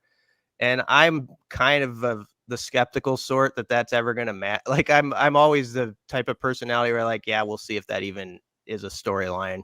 But he did have a good day at practice apparently the other day, and they do need depth there. So, just because of how thin they are, I would never say never that he couldn't contribute in some way as this season goes on. We've seen in the past, sometimes you get down to your 4th or 5th running back anymore. BC, how do you think the fan base feels? Like, you guys run a message board. Have we resigned ourselves? No, that sounds negative. Are we okay with whomever plays quarterback, considering it is what it is? Or do you think we still have a preference going forward? I'd be interested to hear what you guys, like your polling suggests. On our board, it's probably, I think I would say Harburg, pro Harburg right now. And that's natural because they've won a couple games. I have a hard time with it, Damon. I don't know what's what at QB yet. Like I love Harburg's story, and I love like talking to him as a recruit. So I'm rooting for him, and I like what he's about, like his mentality. I'm also realistic enough to say, you know what, he played against competition where maybe if Jeff Sims had been 100%, he would have bounced back pretty nicely from his first 2 games, or at least made you feel better about things also. So I always consider that in a way, when I saw even Sims warming up Saturday, and then when he came into the game for that one play, and it was a rough play, not his fault, but just like a busted play, and watched him move, I thought like, okay, he's still not there yet. Like the mobility piece right now to me is so big to this offense from that QB spot. You've got to have somebody who can give you something there. And if that is a neutralized for Sims in any way, until it's not, I don't think it's that hard of a conversation. When it changes and he is fully healthy, I do think it's interesting, because I know those guys have seen a lot more reps than all of us. Like I sometimes I probably seem like a homer for the coaches, but I tend to trust guys who have a lot on the line and see a lot of reps, that they know something I don't about. This guy has a higher upside here. This guy has a higher upside over there. So I always consider that. Harburg is still coming along in the passing game. Obviously, Sims has work to do protecting the ball. I think there's a lot of questions at the whole position. And, maybe we get some interesting answers about Harburg this week. I asked Ravi this question. I think it was kind of off air. And I said, I just think it's interesting how these coaches that have these turnarounds, and even if you want to use Rhule after time, it wasn't until he settled in on PJ Walker and Charlie Brewer, which took a little time.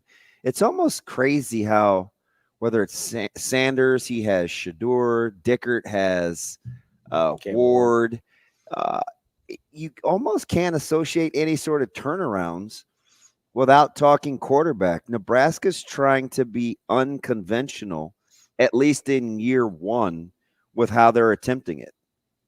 Yeah. I think at some point you're going to have to, and I'm not saying he's not here. Like Harburg could develop into that guy very well. And I mean, he's shown some playmaking ability that's impressive. And I like the way his teammates talk about him, just how confident he is. Like, you know, you heard Alex Bullock say like that guy seemed like he'd been starting for 3 years and it was his first game 2 weeks ago. So there's a lot of good stuff there. Yeah. It's just hard. It's hard to peg how, like if a guy, cause you never know how guys are going to respond to him, BC, until they get in the huddle. If guys want to play for him, like there's nothing else to be that like it's over after that, right? Like that's the dude. Yeah, and I think, by the way, I think Jeff Sims had won a lot of respect in the locker room too. Obviously with the single digit thing, but also, you know, I remember Sims like working so hard to learn everybody's name on the roster and everything. And guys, I think thought that meant a lot. Just like this guy really wants to be a part of it. But yeah, Harburg has no doubt in his first couple of games, at least shown those guys in the huddle, like, hey, I believe we can do this. And that makes them believe in him. So there's a good aspect to it. He's got the tools in the kit. I go back to his first spring game.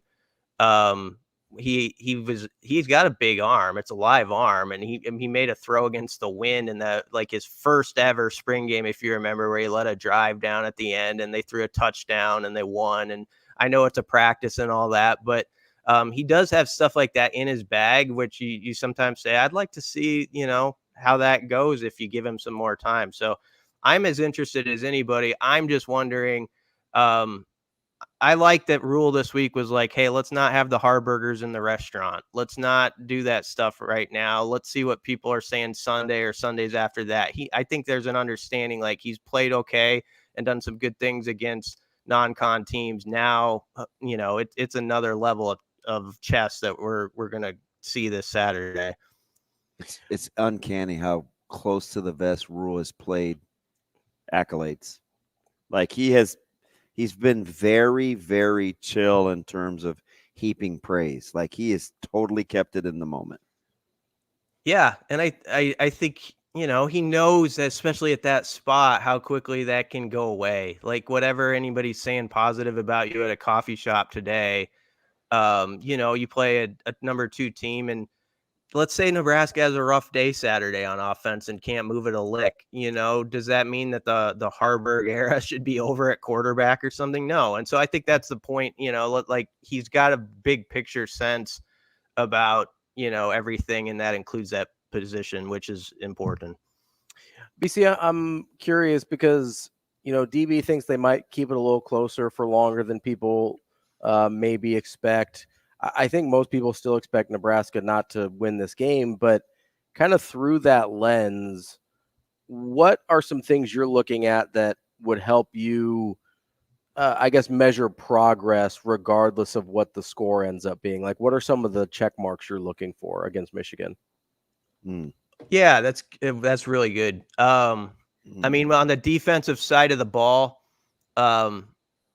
this run I really am starting to believe in the Husker run defense. I don't know what the number is that you hold them to, but like you just want to see a run defense that is more than competitive, and it feels like at times in the game at least has an upper hand against a very good team that is going to challenge your will and say, hey, we're going to line up, we're going to see if you are really who you think you are. And Michigan, I don't think will back down or have a lack of patience in that regard as some others have. And so that's going to be really interesting, especially with Reimer's status up in the air and things like that. So I'd love to see the run defense, you know, just like it's a boxing fight where you feel like they're more than holding their own in this game. I'd love to see the secondary, sticking with the defense, have that player or two that goes beyond the norm, you know, where somebody, you know, steals a football or does something that it's just a great play. It's a highlight play or something like that you didn't necessarily expect. And it helps them in the takeaway category. And then on offense, you know, ball security you could start with, but just like a diligence with the run game where they can put themselves in positions where you feel like they're playing at least 3rd and 4, 3rd and 3s throughout the game at points, and it's not just constantly you're looking up and it's 3rd and 8 or whatever. And if it's that type of deal, it could be a long day. The reason why I think you can have hope sometimes in a game like this, Michigan's snap rate is not very fast. Nebraska's snap rate is not very fast. It's a kind of an old school game. So let's say each team has 60 to 65 plays. You know, if you can start strong, if you can find one explosive play early in this game or something that maybe even puts you in front, and then you get one takeaway somewhere and you're in the 3rd quarter and it's a 3-point game one way or another, who knows, you know? So like it can be a short game. And if you can make a few plays earlier, you can make it a shorter game in a hurry. So, well, you know, that's going to be important. Brian Christopherson, Husker 24/7 BC. We appreciate your time as always. We'll talk to you next week. Thanks, B. Thanks, guys. That's our good Thanks, friend. guys. Appreciate it. Brian Christopherson, Husker 24/7. Thanks, guys. Appreciate it. Always appreciate talking to BC.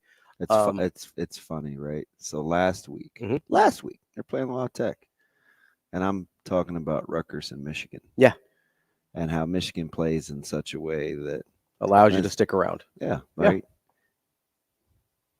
About 5 days later, we're all into how Michigan plays, and maybe it's because Michigan's the actual opponent. But I was trying to preview this whole thing by saying how much we've watched them all year. And I'm like, I think people are going to be surprised. You remember that? Yeah. You remember that conversation? I do remember that conversation. Because I'd watched just more than one game. Now it's easy. Well, there he is. That's the boss. See, he's self-conscious now. He's wearing a collared shirt today. Really? He's like, bro, I'll wear whatever I want to, and you're going to like it. Dollar Bill, I'm so stressed, though. You may have to, like, contribute to my mental health because this guy's driving me crazy. So we may have to get to the bar. I know it's only 9 a.m., but fudge. So not, we're, like, all in on the, like, Michigan numbers now, but it's just how they play. Yeah. Right? And you put it against the clock and how deliberate they are. Mm-hmm. It's like – and Edwards – hasn't really gotten going. No, but you know what it is, though? So not only has he not had the carries, because I'm on like the 3rd watch for them, they throw it to him more than they attempt to throw it to him more than they want to hand it to him. And he doesn't get multiple carries in a row. Yeah. Like that's a problem for him. Specifically. Well, maybe. I like what Sam Webb said yesterday. And Cato, my guy, is the one that got me on this, though. My other, I call him a Michigan insider. Because, you know, we were going back and forth about Edwards last week. And, you know, I told him, I said, it's hard to teach young backs that not every play is going to be a big play. Yeah. Right? This is over DM. So this isn't like on air or anything last week. And to hear Sam get into the long run that he had, where he's like, you know, he went totally away from the.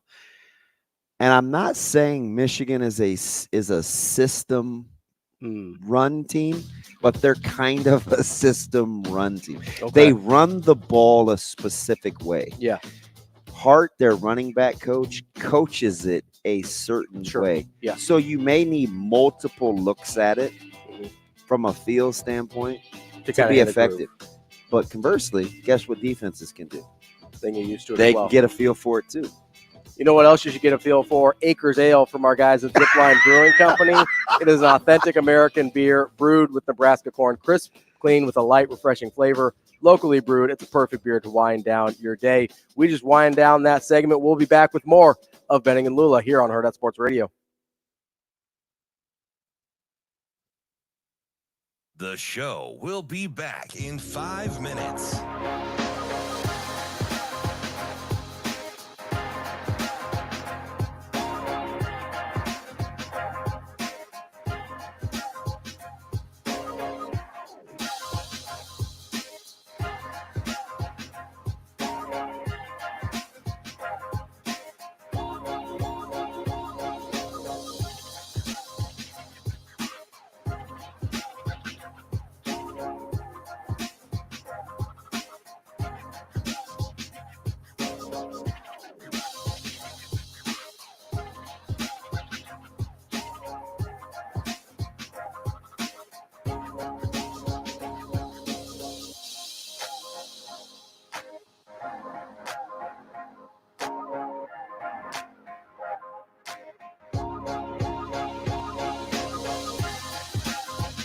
The show will be back in 4 minutes.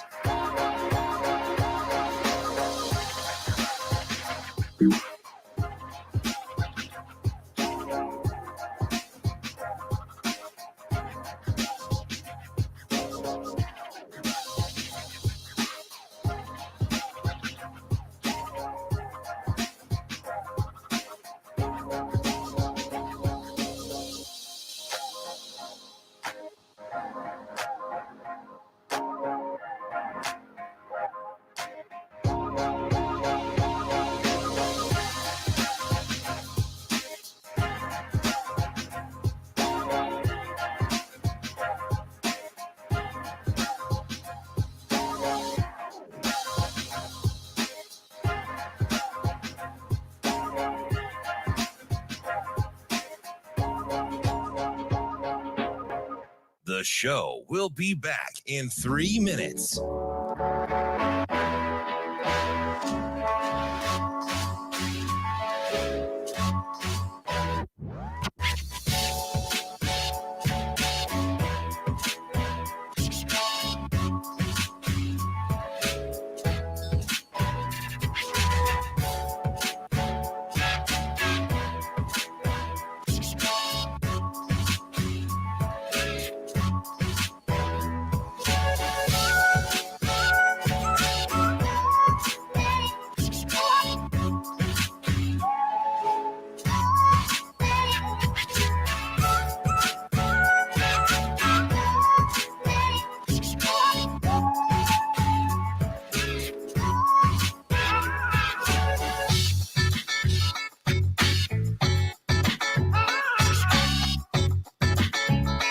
The show will be back in 2 minutes.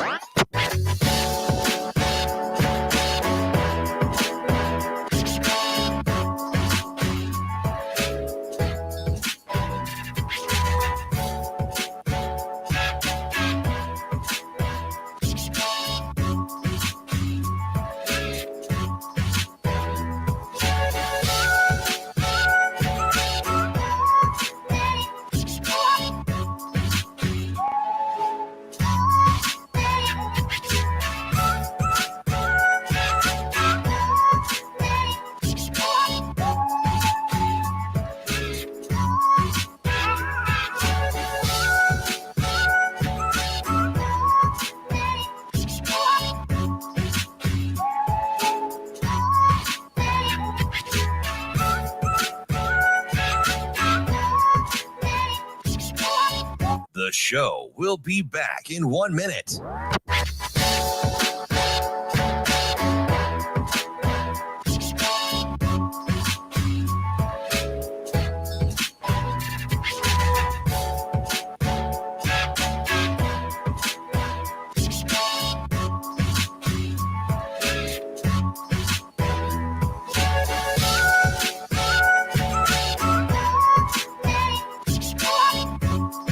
The show will be back in 30 seconds.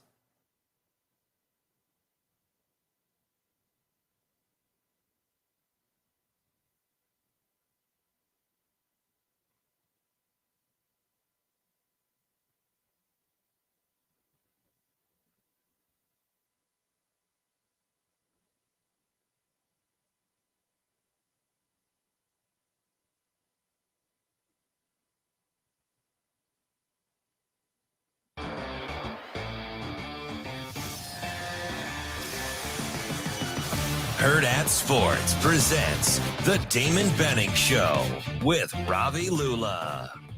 See this? Yeah. Hey, I remember syrup sandwiches and crime allowances, but now I'm counting this. Parmesan where my accountant lives. In fact, I'm down in this. You say with my boo babe tastes like Kool-Aid for the annual. Welcome back to the Damon Benning Show. Kool-Aid for the analysts. With Ravi Lulla. That's DB. That's me. Want to tell you something real quick about our friends over at Rockbrook Camera. You can check out their locations in Omaha, 168th and West Center, or in Lincoln, 70th and Pioneer, or always check them out at rockbrookcamera.com. They're going to help make you the best photographer you can be, whatever that means for your life. They offer you support after the sale, So you're not just hung out to dry. They've got monthly classes. They've got a rental program to help you out if you need something for a special occasion or just want to try something out. Or you can trade in your old gear when you're ready to upgrade. And, of course, they've got all the latest technology like mirrorless cameras. Go check out rockbrookcamera.com. We're joined now by our friend Andy Kendeigh from KETV. Andy, how are you this morning? Good morning, boys. How are you? AK, how we doing, buddy? It's Wednesday. Are you working today, or what's going on? Absolutely, you bet. Hump day is a work day. Must be Michigan week, man. You seem a little. Are you dialed? I'm dialed in. I hope the boys are. This is a good matchup. I'm curious to see how good Michigan is. You know, like everybody's putting them on a pedestal, but how good are they? Who have they really played against? You know, they beat Rutgers. Great. They haven't beaten anybody else, so I'm curious to see if the boys can step up this week. AK, what do you? I guess what are your expectations for this week? Because it seems like most people are kind of resigned to a loss. Some people think maybe it'll be closer than expected, but still taking that L. But you seem maybe a little bit more skeptical on Michigan than most. Do you have expectations for this week? No, you know, if you had asked me 2 weeks ago, you know, I was of the mindset like, why are we even doing this? We've got 2 weeks. We know that they're going to beat Louisiana Tech. We know that they're going to lose to Michigan. Let's just fast forward to Illinois. Can't we do that? But you know, that's why we play the games, right? I mean, that's why they line them up. And I'm not sold on Michigan. You know, I am. Their quarterback's terrific. Don't get me wrong. Their running backs are great. Their offensive line is great. But they're so good, you know, just looking at their scores and their stat sheets, you know, they haven't necessarily blown people out of the water. So that leads me to believe that this is a good physical test for Nebraska. Just think about what this team did to Nebraska last year in Ann Arbor on that cold November snowy afternoon. And let's see how far they've come. Now, that might not result in a win, but I want to see them compete and be a little closer than – I mean, last year was ridiculous. Last year was men versus boys, right? And I'm thinking that if maybe, you know, that is a good litmus test for them. And, you know, while they may not win, I'll be interested to see if they can compete. And, you know, yes, Michigan has 4-0. They've given up single digits in each game, but they've played East Carolina, UNLV, Bowling Green, and Rutgers all at home. So let's see what they can do against a team that's halfway decent, in my opinion. Boys to men, ABC, BBD. Boys to men. I kind of like that, AK. I see what you did. Hey, so how about this though, AK? What, like in your sphere of influence, and you're like the Pied Piper because you talk to everybody, and you got that sweet Facebook Live page thing you do on Saturday mornings. TV, I apologize. I saw you sneak in and sneak out. You're so quick. Hey, listen. I'm just trying to keep good company, AK. Hey. I look up and I'm like, oh, there he goes. I guess we're not going to get him. There you go. There he goes. Hey, so no, in all seriousness, though, like I asked this to BC. When you take a look at the quarterback spot, do you think we've given up? Have we been talked off the whole upside versus what it takes to beat good teams in our heads versus what we're actually seeing on the field in terms of being productive? Have we given up on trying to rationalize that at the quarterback spot, and we're just going to ride this as long as we can? I think so for the time being. You know, week 6 and 7 maybe. Oh, that's kind of wishy. What do you mean for the time being?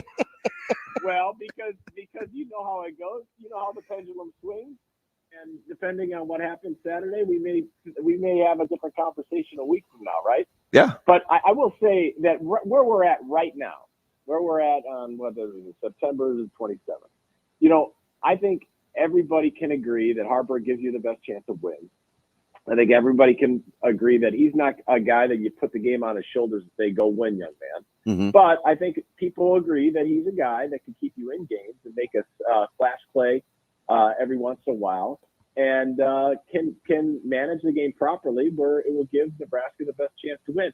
The best thing is that he hasn't turned the ball over, knock on wood. Now, that being said, you know, he's gotten some fortuitous bounces, let's be honest. And, you know, he's had a couple balls that could have been intercepted. But the bottom line is they haven't, right?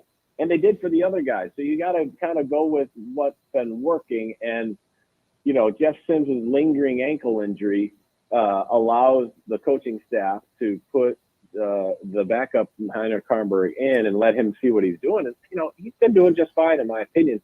Where the offense, my concern for the offense is the other components of the offense, giving enough of the pass game where they're just not loading 8 in the box every play and teeing off on the quarterback who doesn't pitch the ball. That's my concern. But yeah, I think in terms of the quarterback situation right now, I think we are at the point now where I think everybody would agree that while skill sets may differ slightly, I think you go with the guy that has had success, and that's Heinrich Karnberg right now. Andy, I know that people kind of wring their hands about what you said there in terms of probably not a guy you want to put the game on his shoulders, but from what we've seen of Heinrich Karnberg so far, isn't he kind of like the quintessential Big Ten West starting quarterback? Yeah, the Punters League, right? The Punters League. I agree, and shoot, if this is what it takes to get the win, this is not a knock on Heinrich Karnberg, guys. I think he's doing a fine job. It's just, we got to be able to have these conversations and not have to preface it by saying it's not a knock, right? Like, yeah, just like because we wouldn't do that with anybody else.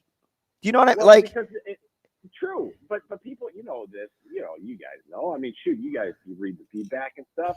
People are so sensitive that you think we're knocking these kids, and we're not knocking these kids. There are limitations. Now that being said, like we would say, hey man, listen, Mike Miller needs to play, and nobody thinks like you're hating on Kaluma. Do you know what I mean? Like, I don't know why we do this at the quarterback spot here in this state. That's a good question. That's a good point. And here's the other thing, DB. And shoot, if you're putting Josh Fleeks in the backfield and you're making Tommy Hill and you're going to shoehorn him into the starting lineup, that tells me a lot about where this offense is. Mm-hmm. And quarterback is the least of my worries, right? Don't you think? Yeah. I mean, you're putting Tommy here and Malachi Coleman on the opening snap. That tells me. Yeah, but how about this though? If you're trying to work Tommy Hill in, like, are you being disparaging towards Malachi or Lloyd or anybody else? Like, we just don't look at it like that. Just because you put Tommy Hill in the starting lineup isn't a knock on Alex Bullock, or whatever. Just you take your pick. But I agree. I do think, though, they need more production, obviously, out of the wide receivers, and they need, obviously, another running back other than Anthony Grant, and that's why you're seeing some of these moves. And I hand to the coaching staff, they're doing everything. And tell me that Marcus Satterfield, can you imagine the sales pitch when Matt Rhule's trying to bring him to Nebraska? Like, hey, you know what? By week 4, we're gonna be running a lot of options. We're gonna be running about 80% of the time. Marcus Satterfield, sign me up for that.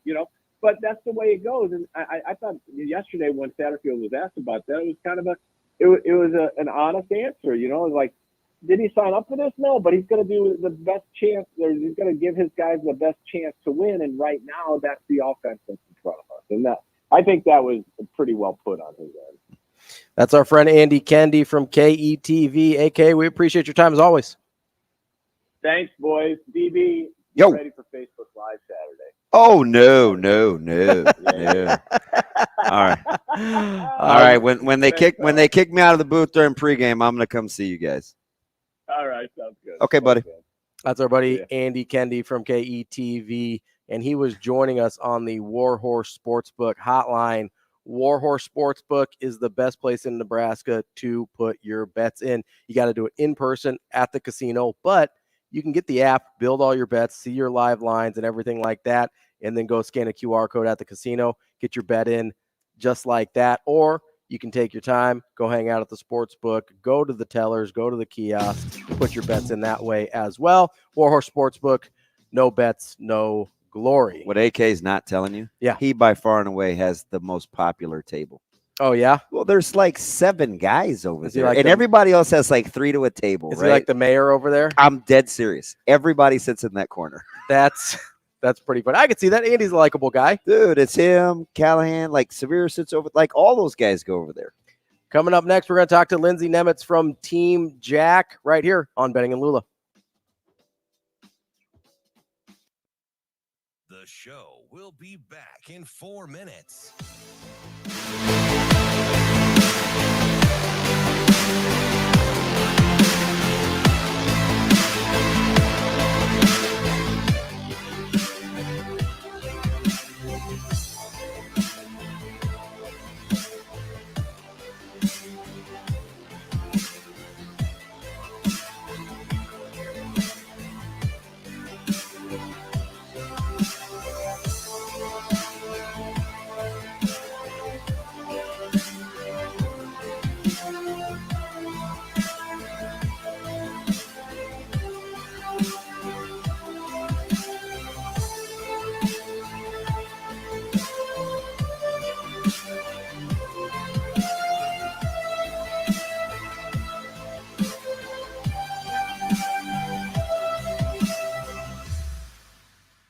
The show will be back in 3 minutes.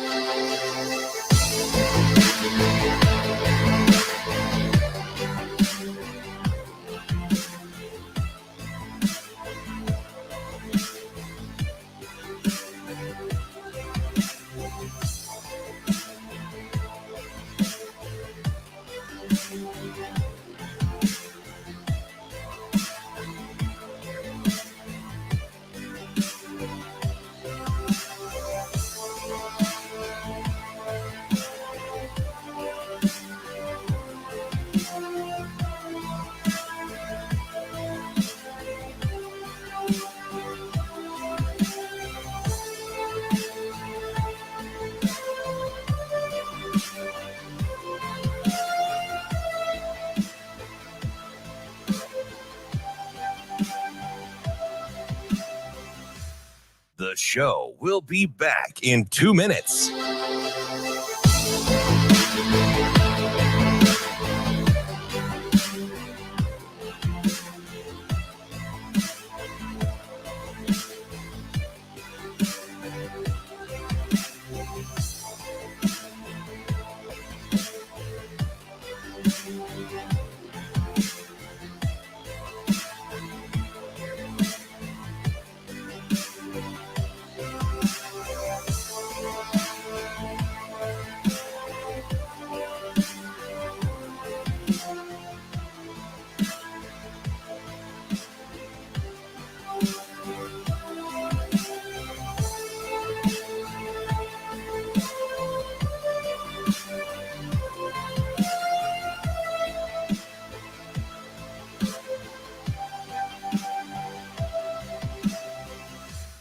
The show will be back in 1 minute.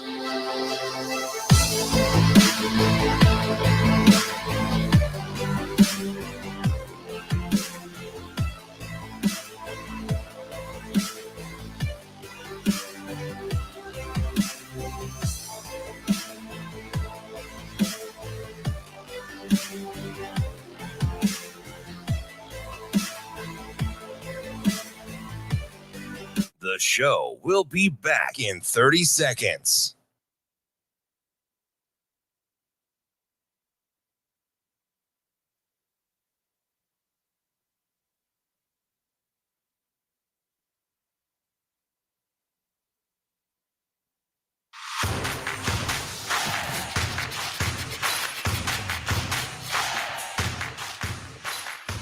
Hurrdat Sports presents the Damon Benning Show with Ravi Lulla.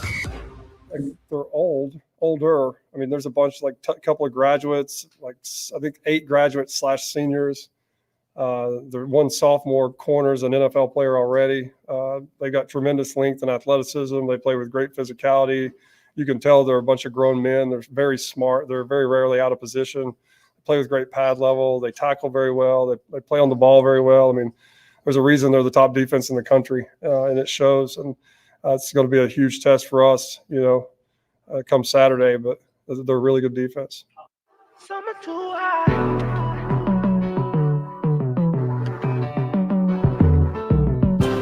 Wrapping up hour number 2 here on a Wednesday on the Damon Benning Show with Ravi Lulla. We are almost 2/3 the way through a show that's been I'm not good at math. A little bit wonky, but that's okay. We're having a good time. I'm sorry, I'm a little distracted here. Figure it out, because I can tell by your delivery. It's very, very, very slow. I'm trying to do some math here at the same time as talking, and I'm not, despite my appearance, not great at math. So I'm trying to figure out here, right? So what? What's the problem? You good? You all right? There was a spelling versus math question in there, but I'm gonna let it ride. I mean, stop. Typically, my people are very good at both. I'm just here so I won't get fined. Yeah. No, I was trying to do some math because I'm thinking to myself, why can't Heinrich Harbor we be friends? Well, I thought we were, and then you're like, can't we're not we friends be anymore. So I friends? guess I'll just be in my feels the rest of the show because DB doesn't want to be friends with me anymore. But no, I'm trying to figure out why. We have our friend Lindsey on the line, by the way. Oh, we do have our friend Lindsey on the line from the Team Jack Foundation. Let's get to her on the Warhorse Sportsbook hotline. Lindsey, how are you this morning? I'm great. How are you guys? Hi, Lindsey. How are we? I'm doing great. How are you guys? Good. We're good. We're just telling jokes, man. Ready for you in a big day tomorrow, man. You've such a great event. You guys keep finding unique ways to engage, and you've captivated a state, man. How cool is it that we get a chance to help prep with what you guys are after tomorrow?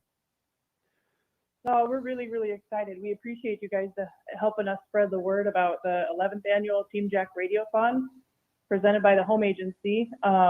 It's going to be a great day. We'll be live from Elwood, Nebraska on over 20 radio stations statewide, spreading the news about the need for funding for pediatric brain cancer. So our goal is to raise funds and put that money into action and try to develop new treatments for kids with brain cancer.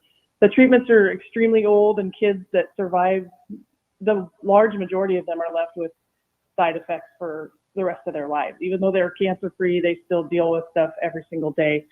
So our goal is to get better treatments out there and have them live great lives after they defeat their brain tumors. So, Lindsey, with the Radiothon, what are some of the ways that people can get involved? You mentioned trying to raise some money for that pediatric brain cancer. What are some of the ways people can get involved, either through the Radiothon or some of the other things you're doing? Okay. Well, first and foremost, we would love to have you call in and donate. You can call 855-RUN-JACK, and we'll have volunteers at a phone bank from 7 in the morning until 6 p.m. tomorrow.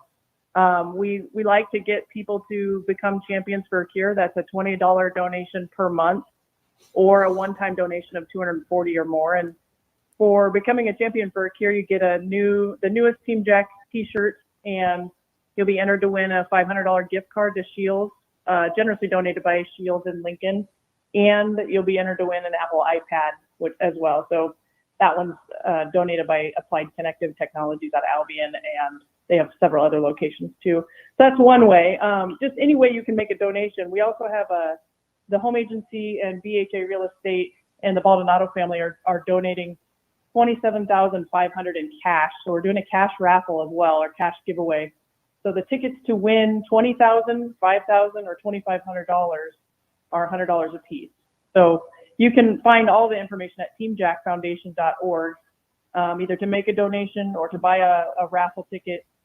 We'll draw for the cash prizes right at the end of the day tomorrow, just before 6 o'clock. So you got to get your tickets in before 5:30 p.m. tomorrow. You can do those online, or you can call the number and we can sell you a ticket over the phone. Lindsey, just take a second. Like, how important? Well, that's not a good question. How have you been able to establish such great relationships with your sponsors? Like, I'm looking right at the website, and it says, listen, win cash, a $20,000 prize, a $5,000 prize, a $2,500 prize. You can't do that, those kinds of things. You can't be on as many radio stations without establishing the tremendous partnerships that you guys have, the credibility, the cause. You got to take a little bit just to talk about the unique relationships you've been able to establish and grow. The way we've been able to do that is, it really starts from our founders, Andy and Bree Hoffman.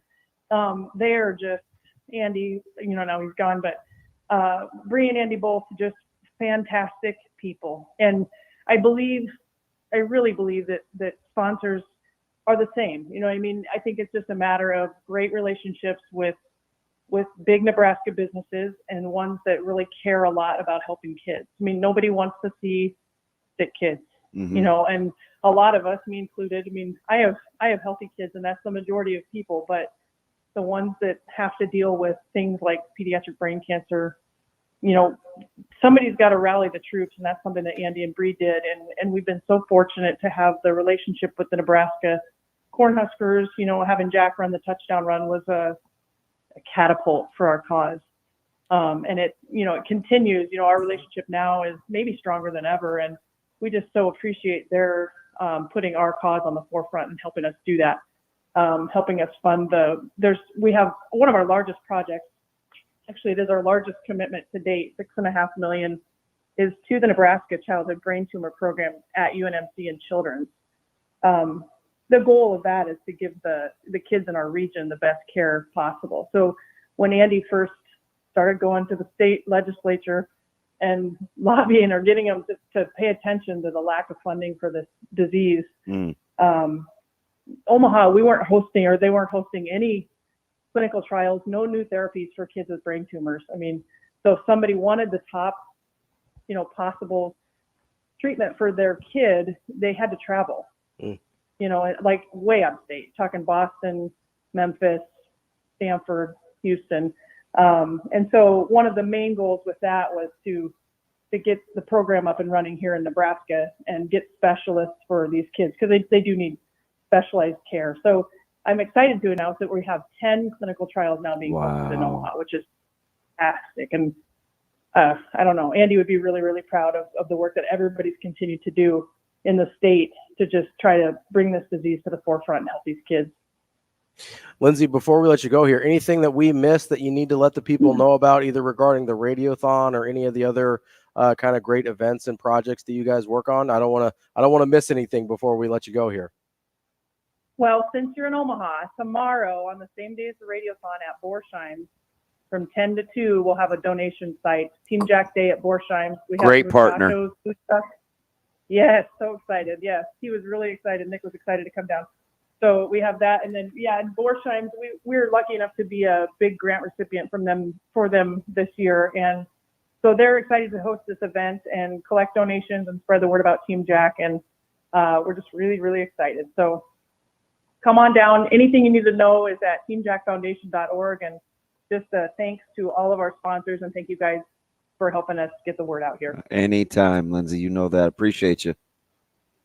Yes, we appreciate you too. Take care. Nice. That's Lindsey Nementz from Team Jack Foundation. As she said, you can go to teamjackfoundation.org.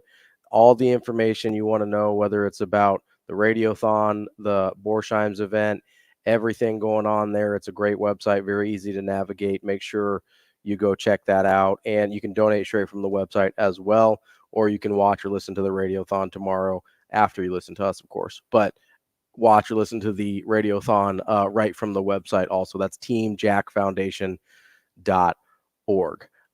Really appreciate Lindsey coming on to share all that stuff with us. It's a, obviously it's a little bit of a tone change from the rest of the show. But it is, we don't always have opportunities to talk about things that impact real life and health and wellness. And, I wouldn't do what we do unless I thought it was important all the time, but there are certain periods where you have a chance to impact things kind of above and beyond on a real practical level. And I really feel like the Team Jack Foundation is part of that. So really appreciate her joining us today, and hope you can get involved in that as well. Yeah, absolutely. Fortunate enough to, I remember that run on the call for the spring game. Yeah. So it's the kind of the funny thing about that run is because that was one of the first ones that was run on BTN, I think. Yeah. And I had recorded the game. I was going to watch it later, but I was looking online to see kind of a box score. I was just curious what was going on. and I see like Hoffman 65-yard or however long the touchdown run because they put it in the box score. Yeah. And I was like, I have no idea who that is. Like, I didn't know, I hadn't heard what had happened yet, right? And so I start getting on Twitter to try and figure out who this Jack Hoffman guy is. And then I see this huge, incredible moment that has kind of springboarded this entire foundation. So I have a I was in a California pizza kitchen. I remember very specifically where I was when I was like, who is Jack Hoffman? But now we all know, as well we should. Coming up next, we will kick off hour number 3 on the Damon Benning Show with Ravi Lulla here on Hurrdat Sports Radio.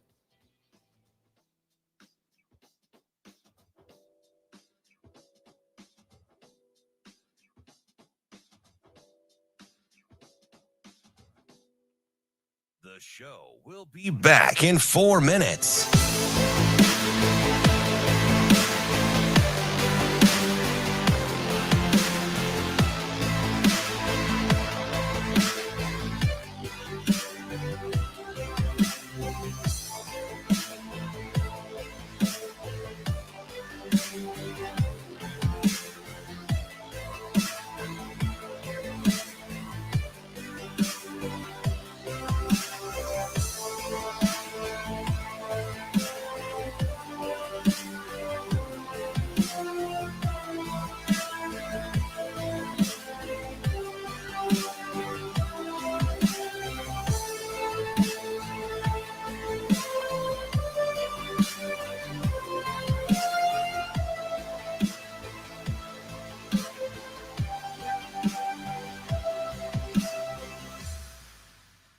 The show will be back in 3 minutes.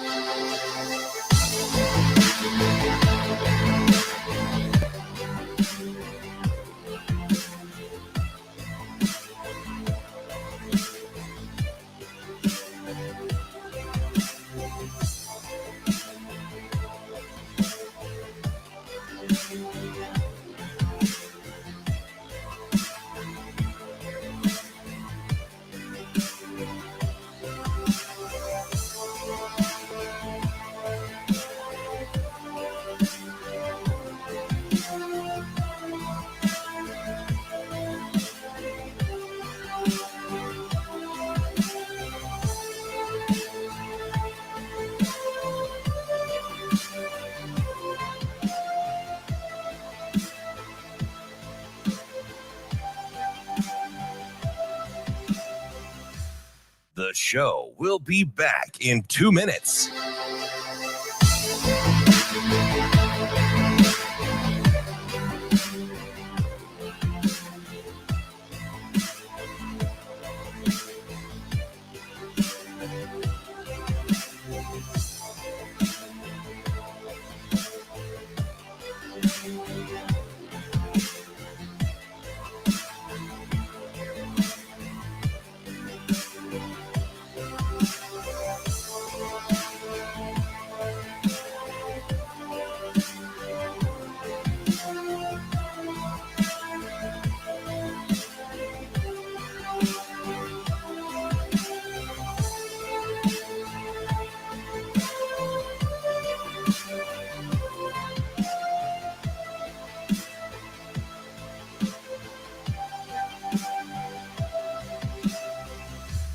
The show will be back in 1 minute.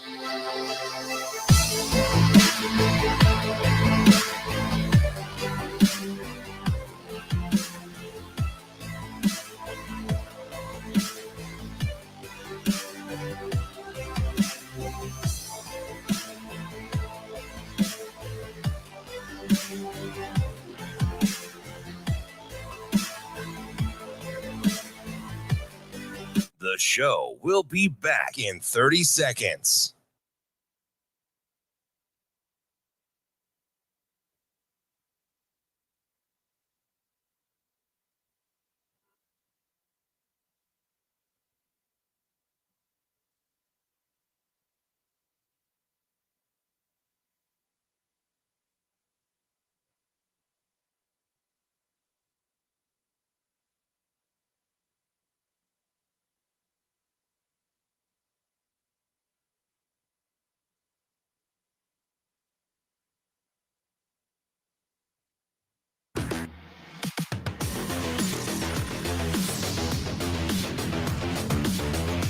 Hurrdat Sports presents the Damon Benning Show with Ravi Lulla. Obviously, like in the run game, they have a good running back, 2 good running backs. So just coming down, playing hard. Today, Coach emphasized there's going to be a fight, a little boxing fight right here in the ring. It's not going to be like I'll say it's going to be a little similar to Minnesota, but just like physical-wise. But it's just going to be a physical game. Just telling them it's not going to be like the other game. It's going to be a more physical game. So you got to come down and hit. Oh, come on, shake that monkey. Hey, yo! You got to come down and hit, just like you got to come down and hit our friends over at Alumni Hall. They are your ultimate Husker shopping experience, best and largest selection of apparel for the whole family. You can get, whether you're Adidas, Champion, Columbia, whatever your brands are. I know you're an Adidas guy. 3-stripe. They've got gifts, accessories, whatever you need. You get discounts if you're a student, faculty, or military. And they've got a cashback hall pass rewards program. They got 2 great locations, P Street, downtown Lincoln, and South Point Pavilion. Or you can visit anytime at alumnihall.com. Alumni Hall, where Husker fans shop. I feel like I catch you off guard sometimes when I jump into those reads to talk about our friends. Yeah. You look like you're about, and then I was like, oh, I didn't know that was coming. Yeah, that's we'll talk about that later. Okay, that's my bad. Talk about that later. You can listen to us on AM 590 ESPN Omaha or ESPN Tri-Cities, and now third hour of the show we're on KFOR in Lincoln. But we've got some people blowing us up on the Warhorse Sportsbook hotline. Guy wants to talk about some coaches. Guy, what do you have for us? Hey, good morning, gentlemen. Guy, what's up, buddy? So, independent of the outcome of this game, would it be more reflective of the talent of our coaching staff to game plan, play chess, and make adjustments, or if it's more the focus and tenacity of the players? And if it is the talent of our coaching staff, Ravi, would that meet any definition that you have for generational?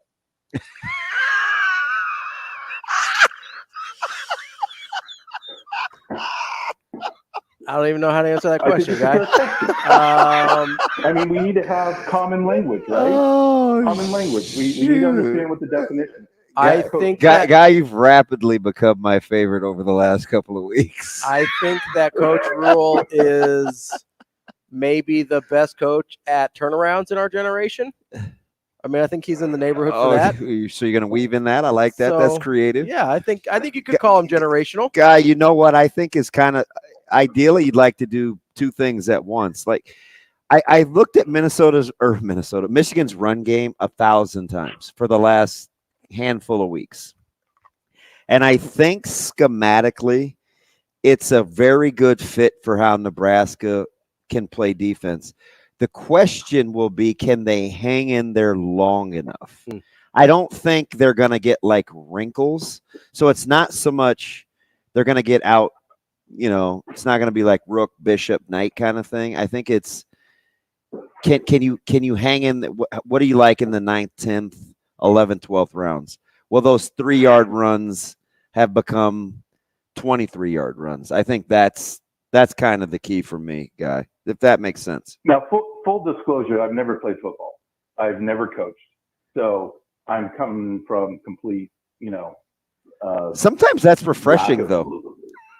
But in the moment, I mean, you're on the sidelines coaching. You're seeing what the opposing team is doing. Yeah. As a coach, knowing that this is the battle that you're going into, to me, it would be like, okay, what's up my sleeve to make it easier? Yeah. Or as the coaching staff has been, preaching, putting the young men in the best position to make a play. Yeah. Are those little nuances of lining up or angles of attack and things of that nature? Yeah. So would that not fall more on the coach's ability to put the guys in the right position, or is it just the sheer focus and tenacity of the players? Because we've seen in the last few years, they have tenacity. Yeah. Right. And they go down swinging. they get outplayed. But were those plays because the coaches didn't put them in the right spot on the field to start with? That's and I appreciate the call, guy. I'll answer. All right. So we're talking about this right now. Can you hear my off-air conversations with my staff? Sometimes, yeah. Okay, so just like the last two that we had. Yeah. And I was talking to our other co-coordinator, and I said, hey, we can teach it this way, but I feel like, full disclosure, I feel like we're chasing ghosts. Yeah. Right? So that's Guy's point. That's exactly Guy's point. Is there a way to make it easier to put them in a potential better position? A position to succeed. Because we're basically talking about whether we're going to box something or we're going to spill it. Sure. Right. So It's just a football keep it to the inside. Yeah. Or push Whether it I to the want it, sidelines. whether I want it to bounce or I want to keep it in. So if I'm talking basketball, it's force middle versus force sideline, basically. Correct. Okay. So I'm like, okay, we watched the film. Our head coach was a little uncomfortable with some of the creases. My gut instinct was we have to make those plays, right? Like that's our job.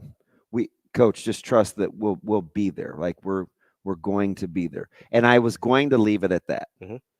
But about halfway through the practice yesterday, it was kind of a meeting of the minds, and it was just the three. It was just me, Coach Queen, and Coach Lamanji. So we walked through it again. He's like, I don't know. And I'm like, okay. At that point, we had a decision to make. It's exactly what Guy's talking about. Is there something else we can do to put them in a good to position? Put them in a better position, or is it just simply about playing hard? Making a play. Right? So we're literally just going through this. Did I not just hang up the phone with this exact conversation? So I said, okay, that's fine. I'll teach it this way, but just know this is only for this game. Okay. Right? Yeah. And I'm kind of going along with it because it's my head. Well, it's obviously my head coach. I'm gonna do what he asks. Do what he wants. Yeah. So, but you have those kinds of conversations all the time as a staff. Well, it kind of goes back to a comment that Coach Cooper made after Minnesota. In my mind, that's the first thing I thought of when we're talking to Guy. Is he talked about that play where Malcolm Hartzog got beat for the game-winning touchdown, and he was asked about it, and he goes, "That's on me because I didn't make it his second nature to not allow him to get to the outside." Right? He hasn't seen enough leverage type stuff. Is it actually on him? Maybe partially, right? But that didn't prevent Malcolm Hartzog from making the right play or playing it correctly. But so part of it's the tenacity and the focus. Because like if Malcolm Hartzog was really dialed in, because I'm sure they've seen that look, right? Did he see it enough? Maybe, maybe not. We don't know. But I'm sure Malcolm Hartzog had seen that exact look. And if he was really focused and dialed in that moment, he probably doesn't get beat to the outside the way he did like that, right? By Jackson. But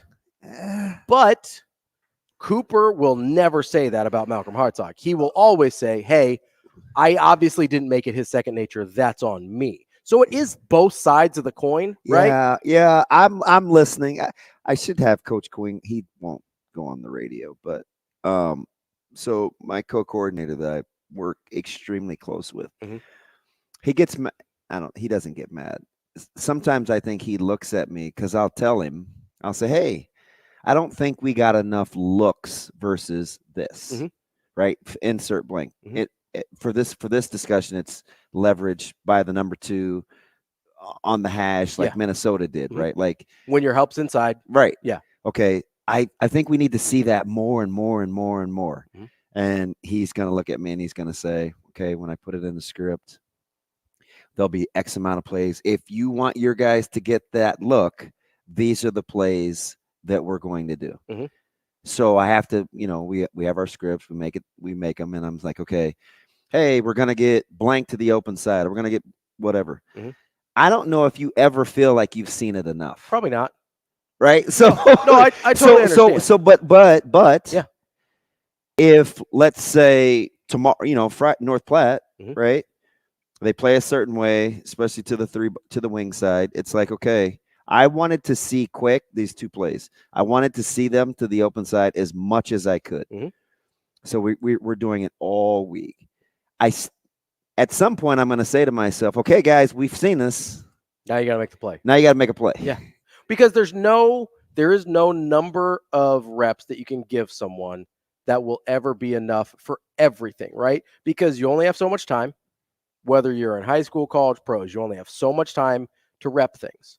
And there's too many things to rep to have everything feel like second nature against all situations and all looks, right? I kind of like the fact that Guy's not a football guy, like a coach, because he asks different questions. Well, he's practical. Yeah. It's not myopic. It's not like, okay, best case scenario. It's in its simplistic form. Sure. It's okay. How much of this is just playing harder versus, okay, we need to put these guys in better positions. And because you have to have a reasonable expectation that a player can focus and make a play. We tell a joke. Yeah. Just last year, Carney's kind of working out on us a little bit. And our head coach said, this is on the headsets. Can't we just line up and be better than these guys? And we kind of chuckled like, well, that would be great if that was real, but we got to play a couple of these coverages. Yeah. So now what do we do a year later? We joke. Can't we just line up and be better than these guys? Because sometimes we don't want to overcomplicate it. I'll say because sometimes it's true. So there's right. That's why I like this question. Sometimes it is true. That's why I like this question, because if you think that those aren't real life discussions, because at some point coaches will say, and it doesn't matter what the sport is, I want them playing more and thinking less. I just want to play fast. I just want to play hard. Right, where you want to minimize the thinking. So finding that balance. Yeah, in order to do that, though, a lot of times you need to get them reps. So it is second nature, right? Like to think less, you have to think more on the front end so you can think less on the back end, right? It's preparation to make it look easy. You have to work really hard to make it look really easy, right? That's how I think most things are in life, and so I understand that. And honestly, it's funny that you brought up the, hey, can't we just line up and beat these guys? I feel like a lot of Nebraska fans have felt that way over the past few years with teams like Georgia Southern or teams like Louisiana Tech and Northern Illinois, which obviously they did take care of this year. But Nebraska's taken losses a lot over the last handful of years to people that to teams that a lot of people are just like, hey, why can't we just line up and be better than these guys? And that's a fair question. It is. I didn't mind that. I get exactly what he was saying. Yeah. Right. And I think the question was a good one because he's coming at it from a non-tactical standpoint, right? He's talking about technical. But here's where it gets the execution of it. Yeah. But here's where it gets a little tricky sometimes, right? Is if you are talented, like West Side is, right? Or if you're more talented than like a group of 5 team like Nebraska is, it can make you lazier down the road. 100%. That's where it gets tricky, right? Because you don't want to fall into bad habits just to win one game.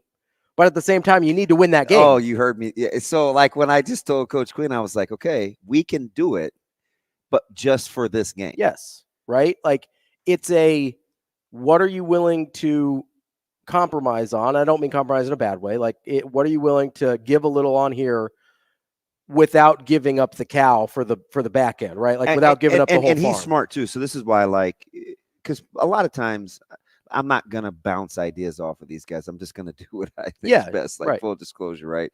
But he's always smart. Like Coach, he gives me like different perspectives. And he said, he's like, I trust you. I just think this gives us more margin for error to get to where we originally want to be. Yeah. Perfect. That's totally fair. I love the way you said that, Coach. Let's go. I'm air dapping you through the phone. Let's ride.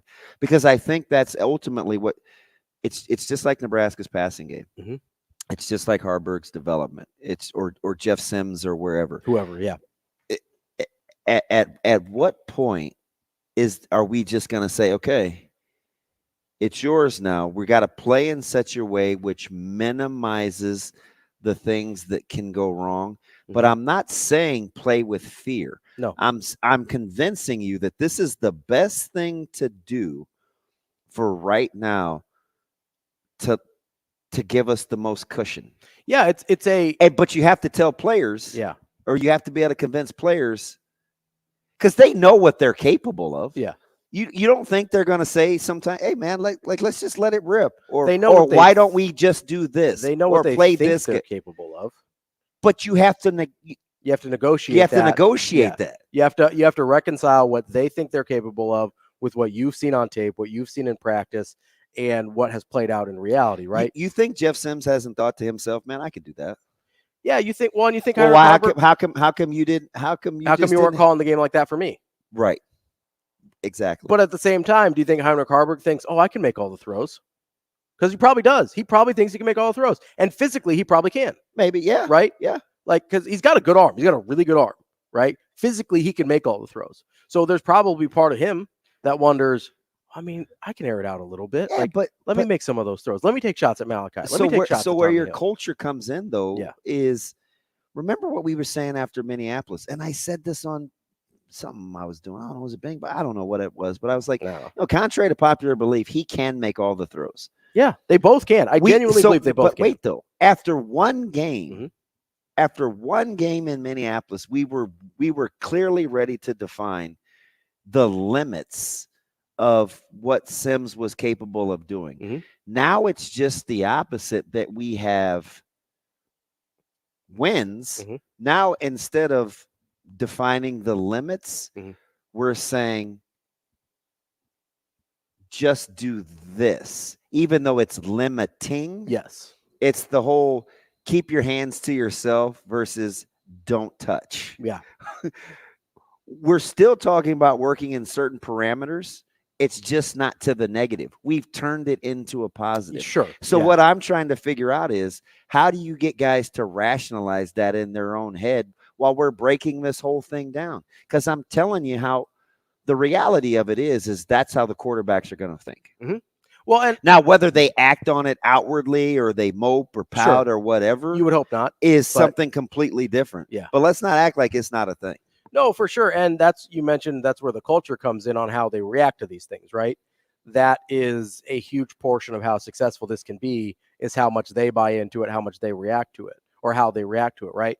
But there's kind of a macro sense of what we were talking about with you as well, in terms of, hey, what's the positives of oversimplifying versus the negatives of hindering development down the road, right? You can make the same argument with the quarterback position, right? Like, what's the positives of just saying, hey, Heinrich Harburg, we're going to run you 20 times a game. We're going to only throw the ball 12 times a game, because that's what I'm not making fun. That's what I want. No, I know. That's what I want, right? But at the same time, I acknowledge, hey, if he doesn't get very many reps throwing the ball, is he ever going to get better at it? And the question is, does he need to get better at it, in the sense of, is this an offense that can work for his whole career? And if it is that what Coach Rhule and Coach Satterfield want to do? Like, it limits not only in game, right? Because you have to play a certain way, which means you have to stay within a certain margin in order for that to be successful. But then it's also like, okay, if he does need to make some throws, but he's only throwing 12 times a game, how comfortable is he going to be if we get to, say, I don't know, Wisconsin, and we can't, you get down 2 scores and he needs to throw it 25 times, all of a sudden, do you feel real comfortable with airing it out like that? And I know 25 times a game isn't really airing it out, but in this scenario, you're talking about doubling his passing attempts, right? Is that something you feel comfortable doing if you haven't gotten him a ton of reps passing the ball in live action? That's the balance you have to strike between, hey, what can we do to win now? Like we were talking about with your defense or with the play calling at Nebraska. What can we do? Because I think what you're describing is exactly what I asked BC and Andy. Have we, and I'll give Guy some more credit, because I think he originally was the one that told us to recalibrate or to think about what upside really is. Right? Was that last week he said that? He's like, guys, we keep talking about, no, he's talking about ceilings. Ceilings. Yeah. I think I was the ceilings call when he said, do we really even know what that is? Yeah. And with these 2 quarterbacks, I don't know that we do. So I asked BC and I asked AK, are we now prepared, because we have the 2 wins, to get away from the high floor, low floor, high ceiling, low ceiling talk just because we're winning? Or will it reveal its ugly head when we step up in caliber of competition? Yeah, get in a conference play. And AK, even if you throw AK was Michigan joking, out, but he was serious when he said, well, for the time being, I think we've removed that from the discussion. And I'm just telling you, the hard part for coaches is, man, I know we're just getting by. This is not going to work in the long haul. Right. That's that balance I'm talking about. Right. I just think it's somewhere along the line, coaches have those real discussions. Or is it the discussion of like, hey, yes, this will beat, we could probably beat Northwestern and Purdue and some of those teams like this, right? We feel like we can maybe get to 6 wins like this, but we're not going to be able to compete against Michigan like this. We're not going to be able to compete against maybe, I don't know what Wisconsin will look like by that time of the year. Maybe we can't compete against Wisconsin like this, but do you sacrifice those games to win the other ones? That's part of the balance. See, I'm telling you right now, he doesn't think like that. I know. I'm going to tell you what he said. What? I'll tell you what he said on Saturday. I've been sitting on this because I just had to give it some thought. And, we were talking about the floor of the game, and this was early. This was a couple hours before kick. And he's like, hey, we're going to try to win this game. We're going to move on, and then we're going to try to win the next one. And I asked him about the difference in playing 2 non-Power 5 teams at home versus 2 Power 5 teams on the road. And this was in relation to the quarterback talk we were having. And he looked dead at me, and he pulled his earbud or pod out, and he said, I don't look at it like that. I look at it like this. If we play well and we handle our business, we'll be in the rest of the games we play this year. If we don't, we'll be in dogfights like we have been this year. That's how I look at this season. That's fair. And I was like, that's interesting. But again, he's a coach. He looks at it differently than I do. Do you really believe that? And yeah, I think he does. Probably. I think he thinks Northwestern is no different than Michigan with regards to how his team has to handle their business. If we don't play well, we will lose. Yeah. If we play well, we give ourselves a chance to win. I think that's how he thinks. I'm convinced. I believe that. I believe that's how he thinks because it's how, if you go back to the process-oriented thing, it's about measuring yourself against yourself, right? It's not about, hey, we have to measure ourselves against Louisiana Tech. We have to measure ourselves against Michigan. We have to measure ourselves against Northwestern. You're measuring yourself against the standard you set for your program. He just was not trying to hear the opponent's specific talk. I understand that, and I understand coaching that way. I understand talking that way. I understand having your culture that way if you're a coach. But I'm not. And I look at it from a different way because Michigan is a different opponent than Northwestern.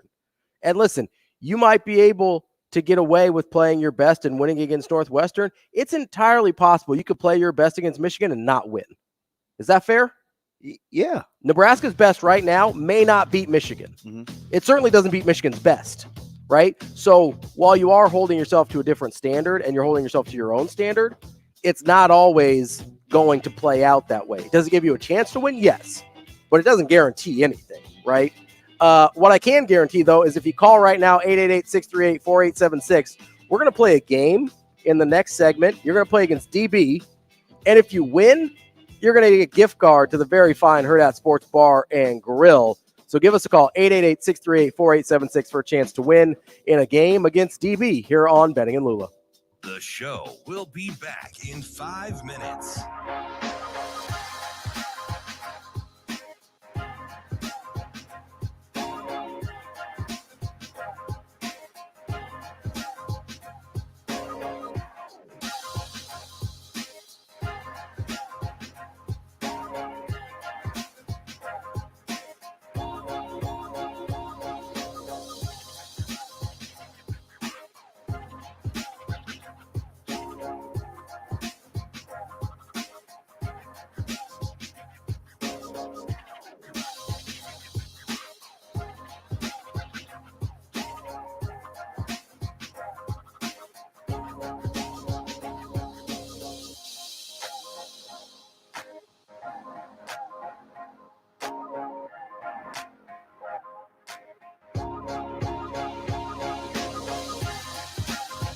The show will be back in 4 minutes.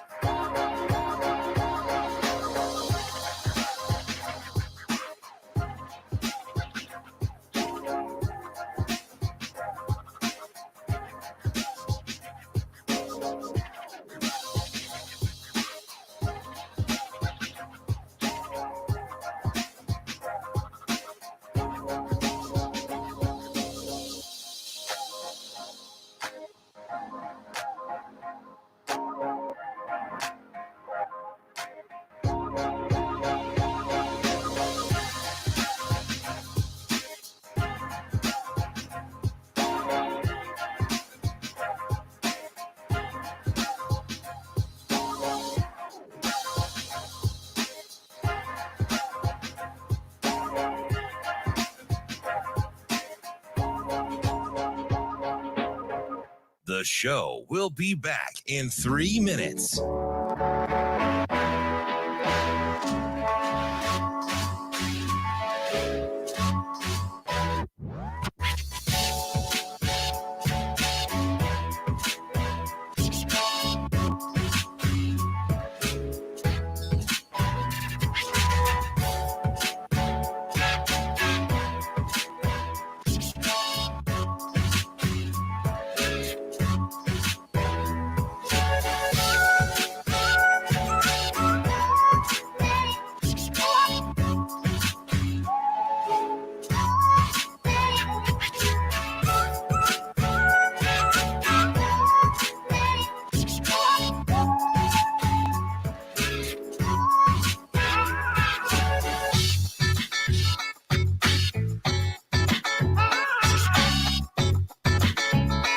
The show will be back in 2 minutes.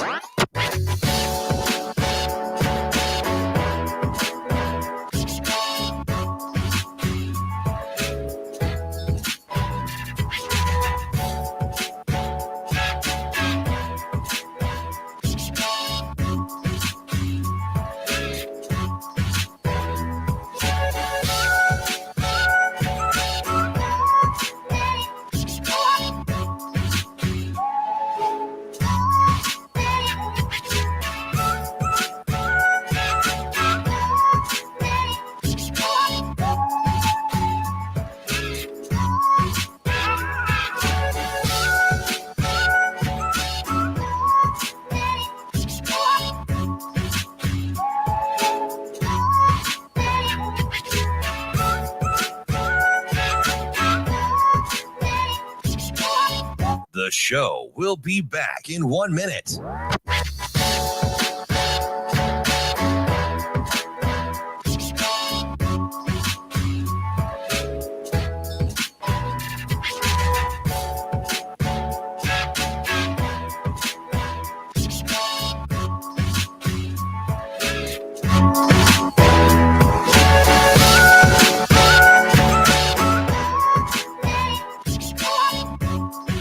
The show will be back in 30 seconds.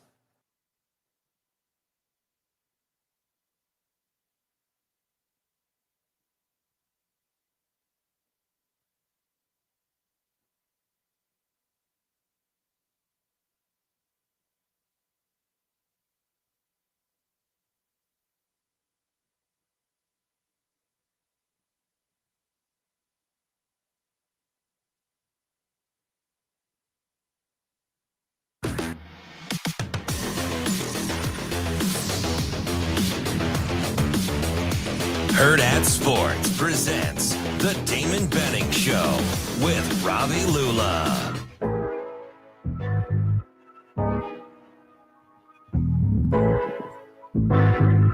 Welcome back to hour number 3 on the Damon Benning Show with Ravi Lulla.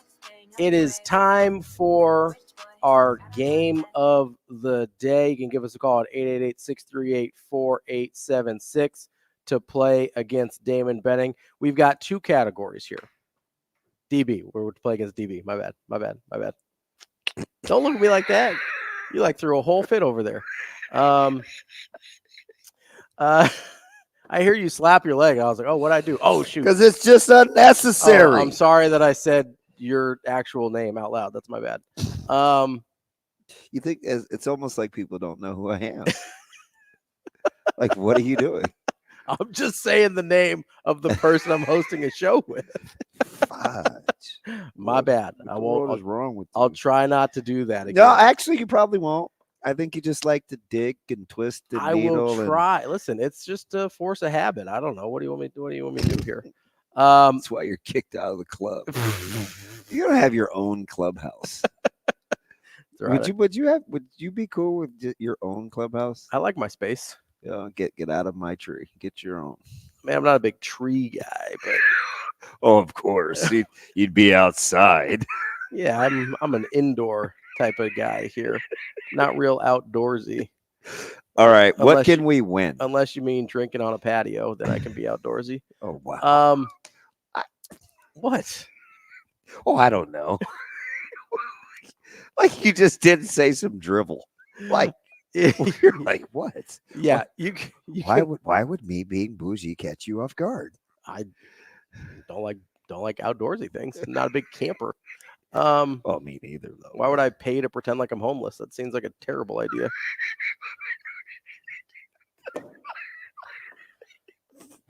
I don't exactly think that's how campers look at it. I don't know how they look at it, but it's kind of like Star Wars here. Like it's all true from a certain point of view. You know what I mean? Like,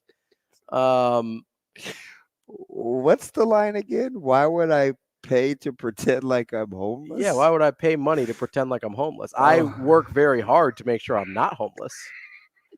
And then I want to give some of that money away to pretend like I yeah, I'm not trying to go all Chris Farley here or what's it name? Foley? What's the character name? It's something Foley. Not Ed, but Axel? I don't think so. That's Beverly Hills Cop. I doubt it too. Yeah, I don't think that's him. He rocks the best gear, best NFL gear. Living in a van down by the river. I've actually never seen that skit. Really? No. That's pretty funny. The like one-liners are funnier than the whole skit. That's Matt Foley. Matt Foley. There we go. Motivational speaker. Good job, Shane. Appreciate you, Shane. So here's what you can win. You can win. What do you want? Do $25 gift card? Sure. Yeah. That's a lot. Okay. What do you want? 25 is fine. Okay. We'll just do it. I don't know. Sasha said we could pick a number. So I'm just 25 seems as good as any. You give us a call at 888-638. That's the increments they're in. I have no idea. I think we can make it for whatever. We can do whatever we want. You said $2,000 the other day. I know you said $2,000. I didn't say anything. I was like, hey, that might be a bit aggressive. All right, $25 gift card. $25 gift card at Just Hurrdat to Sports beat me? Bar and Grill. Yeah. Okay. But I'm going to let you pick the category first. Okay. Because there's two categories. We're doing a top 10 here. Whoever gets the most out of the top 10 wins. If it's a tie, I have a tiebreaker question. Would you like rushing or passing? Oh boy.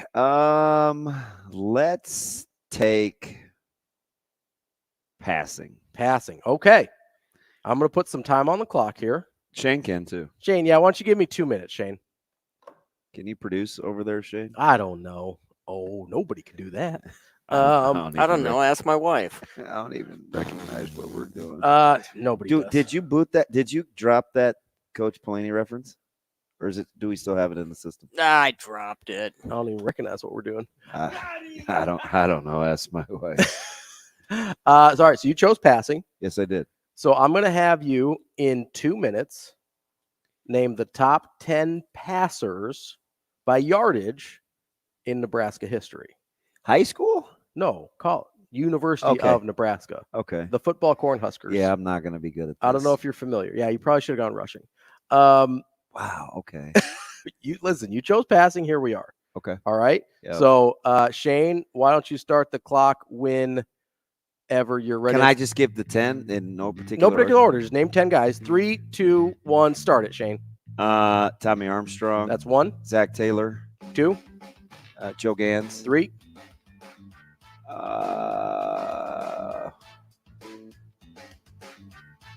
Turner Gill. Turner Gill is 10. Yes. Taggy. Jerry Taggy's there.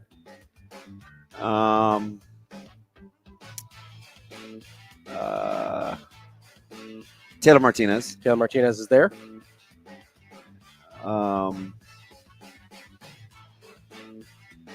Wow. Did I say Gans? You did not say Gans. Let's That's say 7. Gans. Okay. And Adrian Martinez. Adrian Martinez is there. You've got 1, 2, 3 guys that you're missing. Let's go Steve Taylor. Steve Taylor is not there. He's number 14. Okay. You got 1 minute left. So I've got 3 guys left. I've got Gans. You said Gans, Taggy, both Martinez's. Gans, Taggy, Martinez 2. Taylor, Armstrong. Taylor, Armstrong, Gill. And Turner. You've got 3 left. Let's go Dave Hum. Dave Hum is there. That's the one I thought you would struggle with the most. The other 2 are pretty easy. I know, and I'm forgetting because they're current. More current. Current-ish. They skew recent. The one's going to be mad at you if you don't get it. T-phrase. T-phrase is there. We got one left.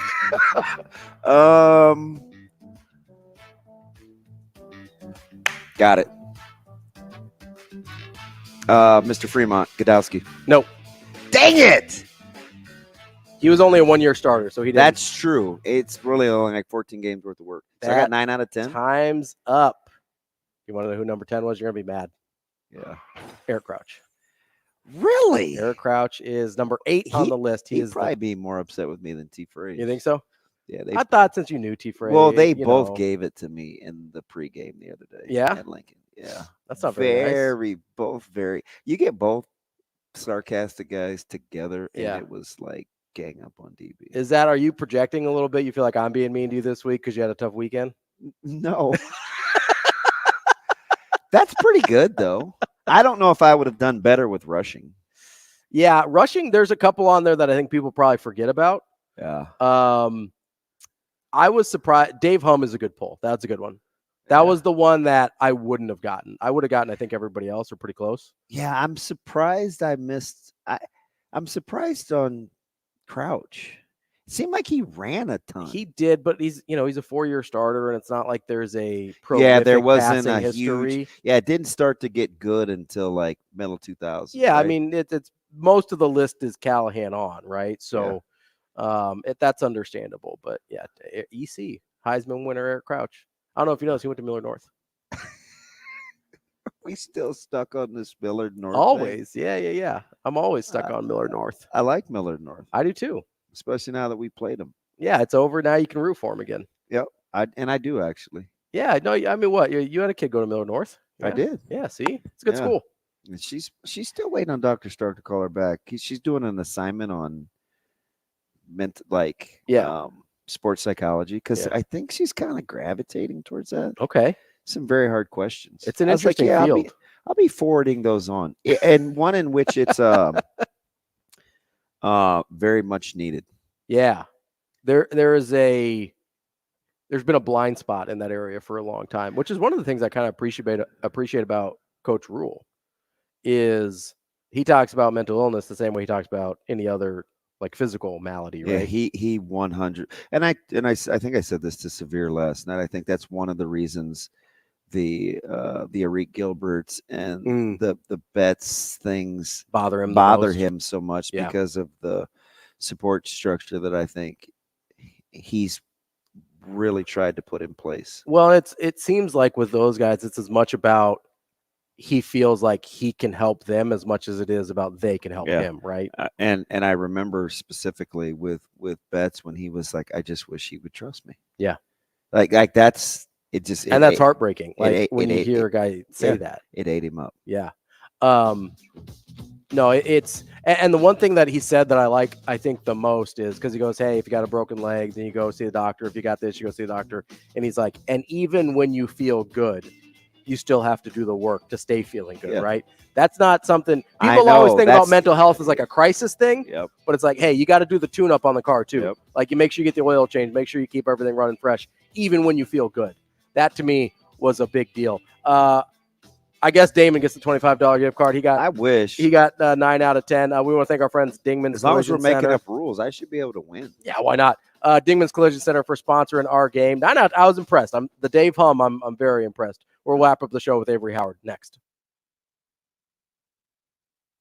We will be back in 4 minutes.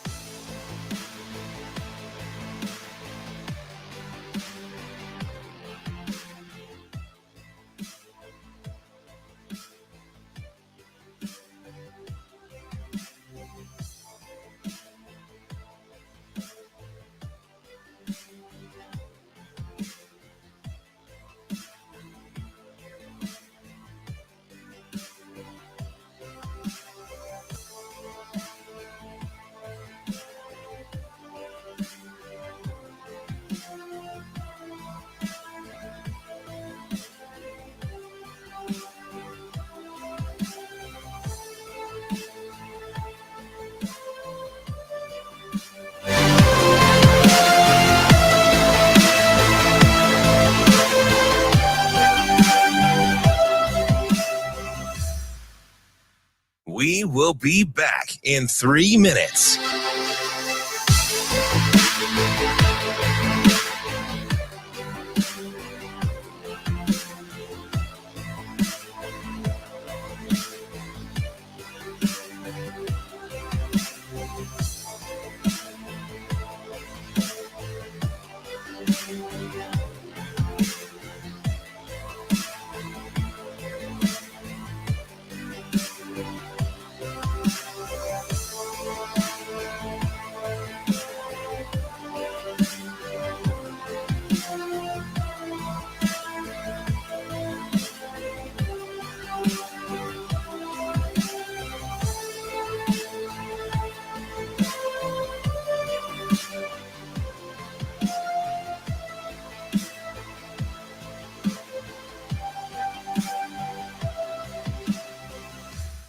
We will be back in 2 minutes.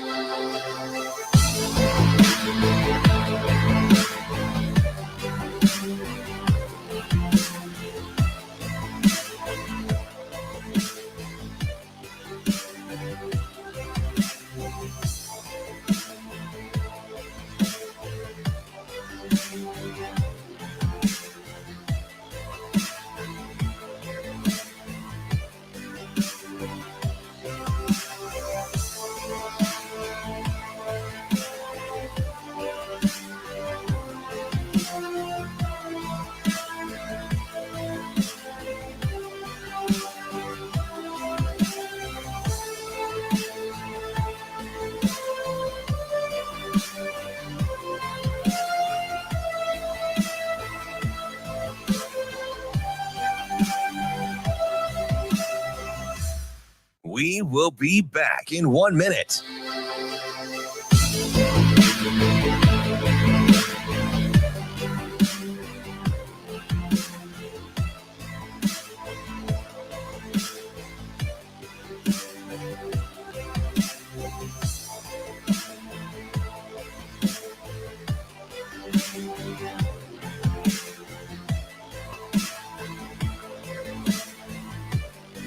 We will be back in 30 seconds.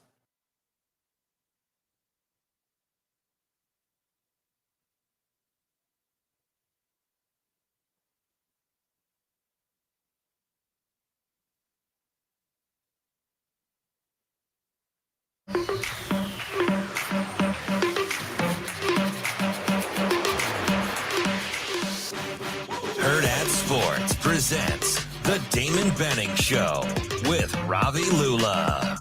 Philadelphia Eagles. I had to play that one that had 2 years ago. The very comparable, especially up front, like the front seven, just the length that they play with. They shrink the box with their size, and they play off blocks. I mean, their technique just in the run game of playing behind blocks and off blocks and using their hands is, you can tell they're coached up very, very, very well.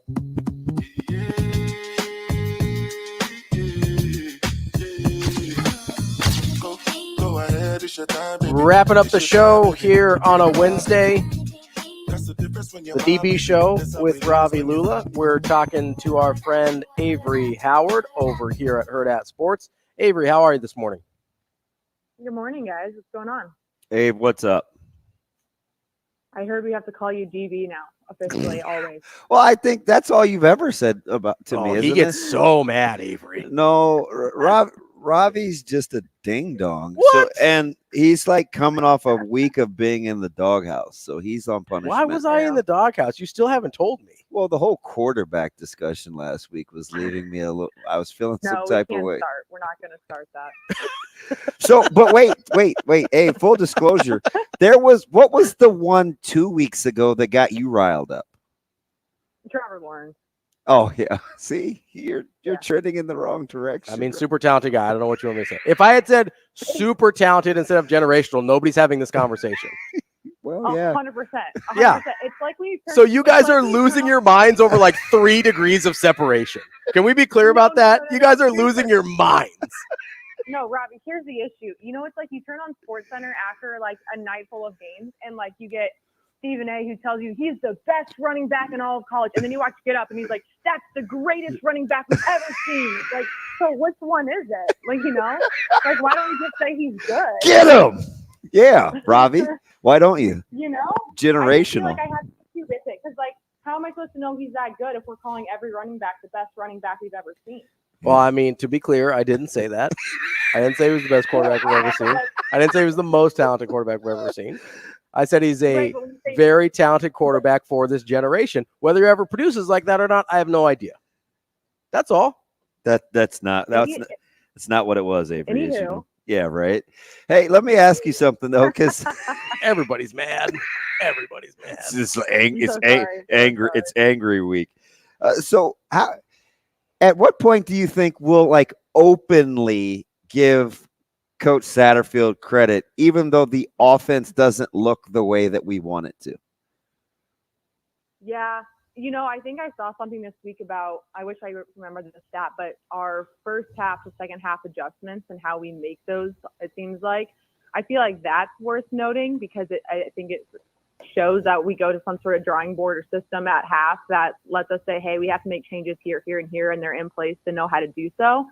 I also just think, I don't know, you guys can tell me if I'm wrong here, but I think maybe we're willing to be more critical because of how open and honest he is with us during the week. I feel like because of the way he projects the information or presents it to us, being pretty clear and upfront, I don't know, I feel like it makes us feel like we can, I don't know, harp on it a little bit more than we would like Tony White, so to say. Avery, we've been having this conversation this morning about quarterbacks, not generational quarterbacks, just normal quarterbacks, about how calling the game in a way to win now may work against development later down the road in terms of getting Heinrich Harburg enough reps, live action, throwing the ball.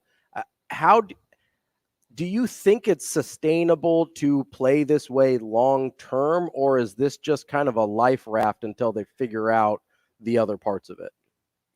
Yeah, I mean, when you look at it though, like obviously you never know what injuries are going to come, but they probably assume they're putting things into place that would work for all their quarterbacks, but more specifically Jeff Sims. I think you're also trying to figure out an offense that works with multiple running backs, and so it's like that kind of situation. So I feel like now it's like things that we had in place to hopefully set some just habits or just systems for us to rely on long term throughout the season. I just feel like have had to maybe make quicker adjustments than what was.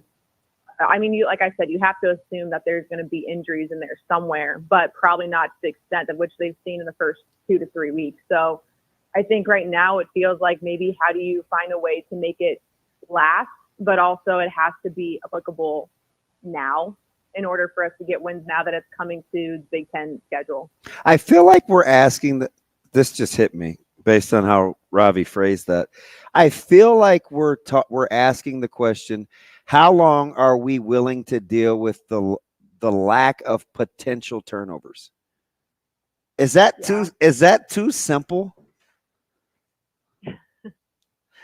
I mean, when you say it that way, Doesn't that seem like that's what we're saying? Because we've convinced ourselves that Sims is incapable of playing without turning the ball over.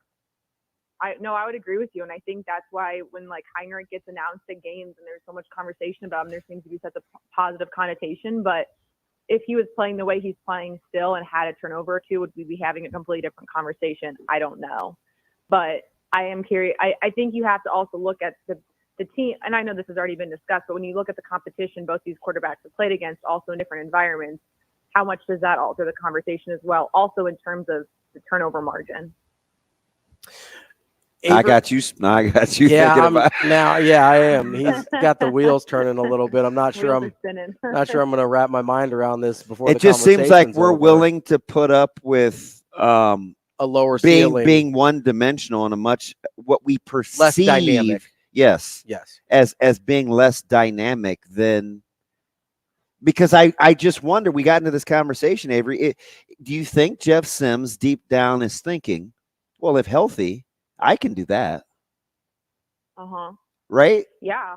Yeah. And I think we'd be doing a disservice if we didn't all say we didn't want to see him have another shot. And I think he's not going to. I'm just saying I would love to see what happens when he does play at home and he's 100% again and hopefully has some confidence underneath him again. I mean, we all know that Coach Rhule and the staff believes him. We know the team believes in him. They've said that multiple times before. They believe in anyone that steps in the quarterback from what it seems like so far. But I just would like to see him have that second shot and have a good performance just to see how this conversation does change. But also I think it just strengthens the team. Now you have two quarterbacks that have proven they can take care of the ball and also just bring two different attributes to the offense in general. So I guess my question off of DB's statement that's kind of got my wheels turning here is it possible that Jeff Sims doesn't want to be the kind of quarterback that Heinrich Haarberg is right now? Oh, I'm asking the question. No, Listen, that's it. That's interesting because they talked a lot about being a pocket passer and how he wants to throw the ball. Passer first, being an NFL guy. Like, even if they were calling the offense for them like this, how would he be okay with that? Or maybe we Are you credit, saying- or maybe are we you credit saying, like- Haarberg to being patient. Maybe, yeah. Maybe that's why we're okay with it. Huh. Are you saying like you think Jeff Sims doesn't want to be like the physical runner guy, or what? Do you No, I think he wants to throw the So ball. like, what if Sims had a game with like 23 carries but only 17 pass attempts? Would he be okay with that? Yeah, you know, I said this, I think a few weeks ago too, and I still wish I know where I read it, but it was about how, you know, Sims does have the running quarterback, like just he loves to do that, and that's what we see at Georgia Tech and stuff. But him and Satterfield had a conversation about we do want to utilize his arm, and so I don't think that's something he wants. Like, I think he would like to lean into it. I think we've seen him so much on the rush in the first few games that I think that's what fans have become comfortable seeing him do, and maybe associating that's the kind of quarterback he's going to be. But I feel like if there was time to get into a rhythm, we can establish a passing game and a passing game system that works for him. I think he would. I don't think he would shy away from that.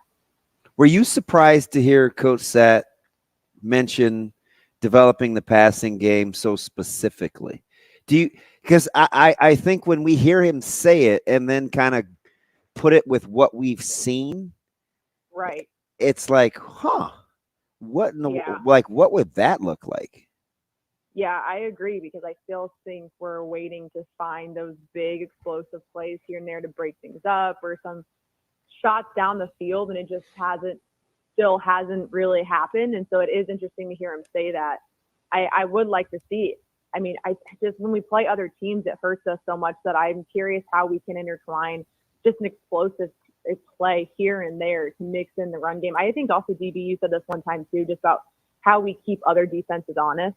And if we're going to be such a rushing team and do it so, you know, just efficiently like we want to, I think I would like to see the passing game that he's describing maybe more on display. Maybe it's just because they haven't found that rhythm right now with, you know, Heinrich and the Sim situation, but I'm interested to see what that looks like. I think it's already, because I'm preparing myself to be upset because Michigan gets two of their better defensive backs back. And if they just play man to man, that leaves a lot of room to crowd the box. And I'm already preparing for we can't block anybody in the whole line. And it's like, when you know it's coming, like there's ways to defend this. So I don't know. Maybe I'm already just working myself up into a frenzy, Abe. I also, question for you guys, I also didn't realize this until yesterday. This is Michigan's first road game. Like, how much do you guys think their first road game and it being at Memorial might have an impact on this game? Well, I hope it's a lot like 2021. Yeah. Right? Because I think that, I don't know what the line was in that game, but I don't think most people expected it to be close. No, I think it was a couple touchdowns. I don't even know, to be honest. I thought it was like, for whatever reason, I thought I remember it being like 13.5 or something like that. I could be wrong. I might be misremembering, but no, I mean, I think it matters, right? Like it's not like Michigan's played a gauntlet so far, right? Like they haven't been 100%. tested. Yep. They struggled against Bowling Green for a while. It's odd that that's the only game that McCarthy turned the ball over. Yeah, but he turned it over a lot. I think 3, right? 3 picks on that. Like, what is he? Abe, you told me yesterday he's 8 and 3. Yeah, 8 touchdowns, 3 picks. But all 3 were against Bowling Green. Super weird. So I think it matters. I think it matters that it's a Power 5 team on the road. Like I don't know. It could be interesting. Avery, we'll all be on the black couch next week. I can promise you that. It'll be like some psychological eval session. That's what I'm here for. Thanks, Avery. Avery, we appreciate you as always. No, you're out. Why am I out? What'd I do? You could do a lot of things, just not counsel. What's that? I'd be crazy. I'm incredibly empathetic. I give great advice. Oh. That's all for today. Apparently, DB doesn't like me anymore. We'll see if we're back tomorrow. Who knows?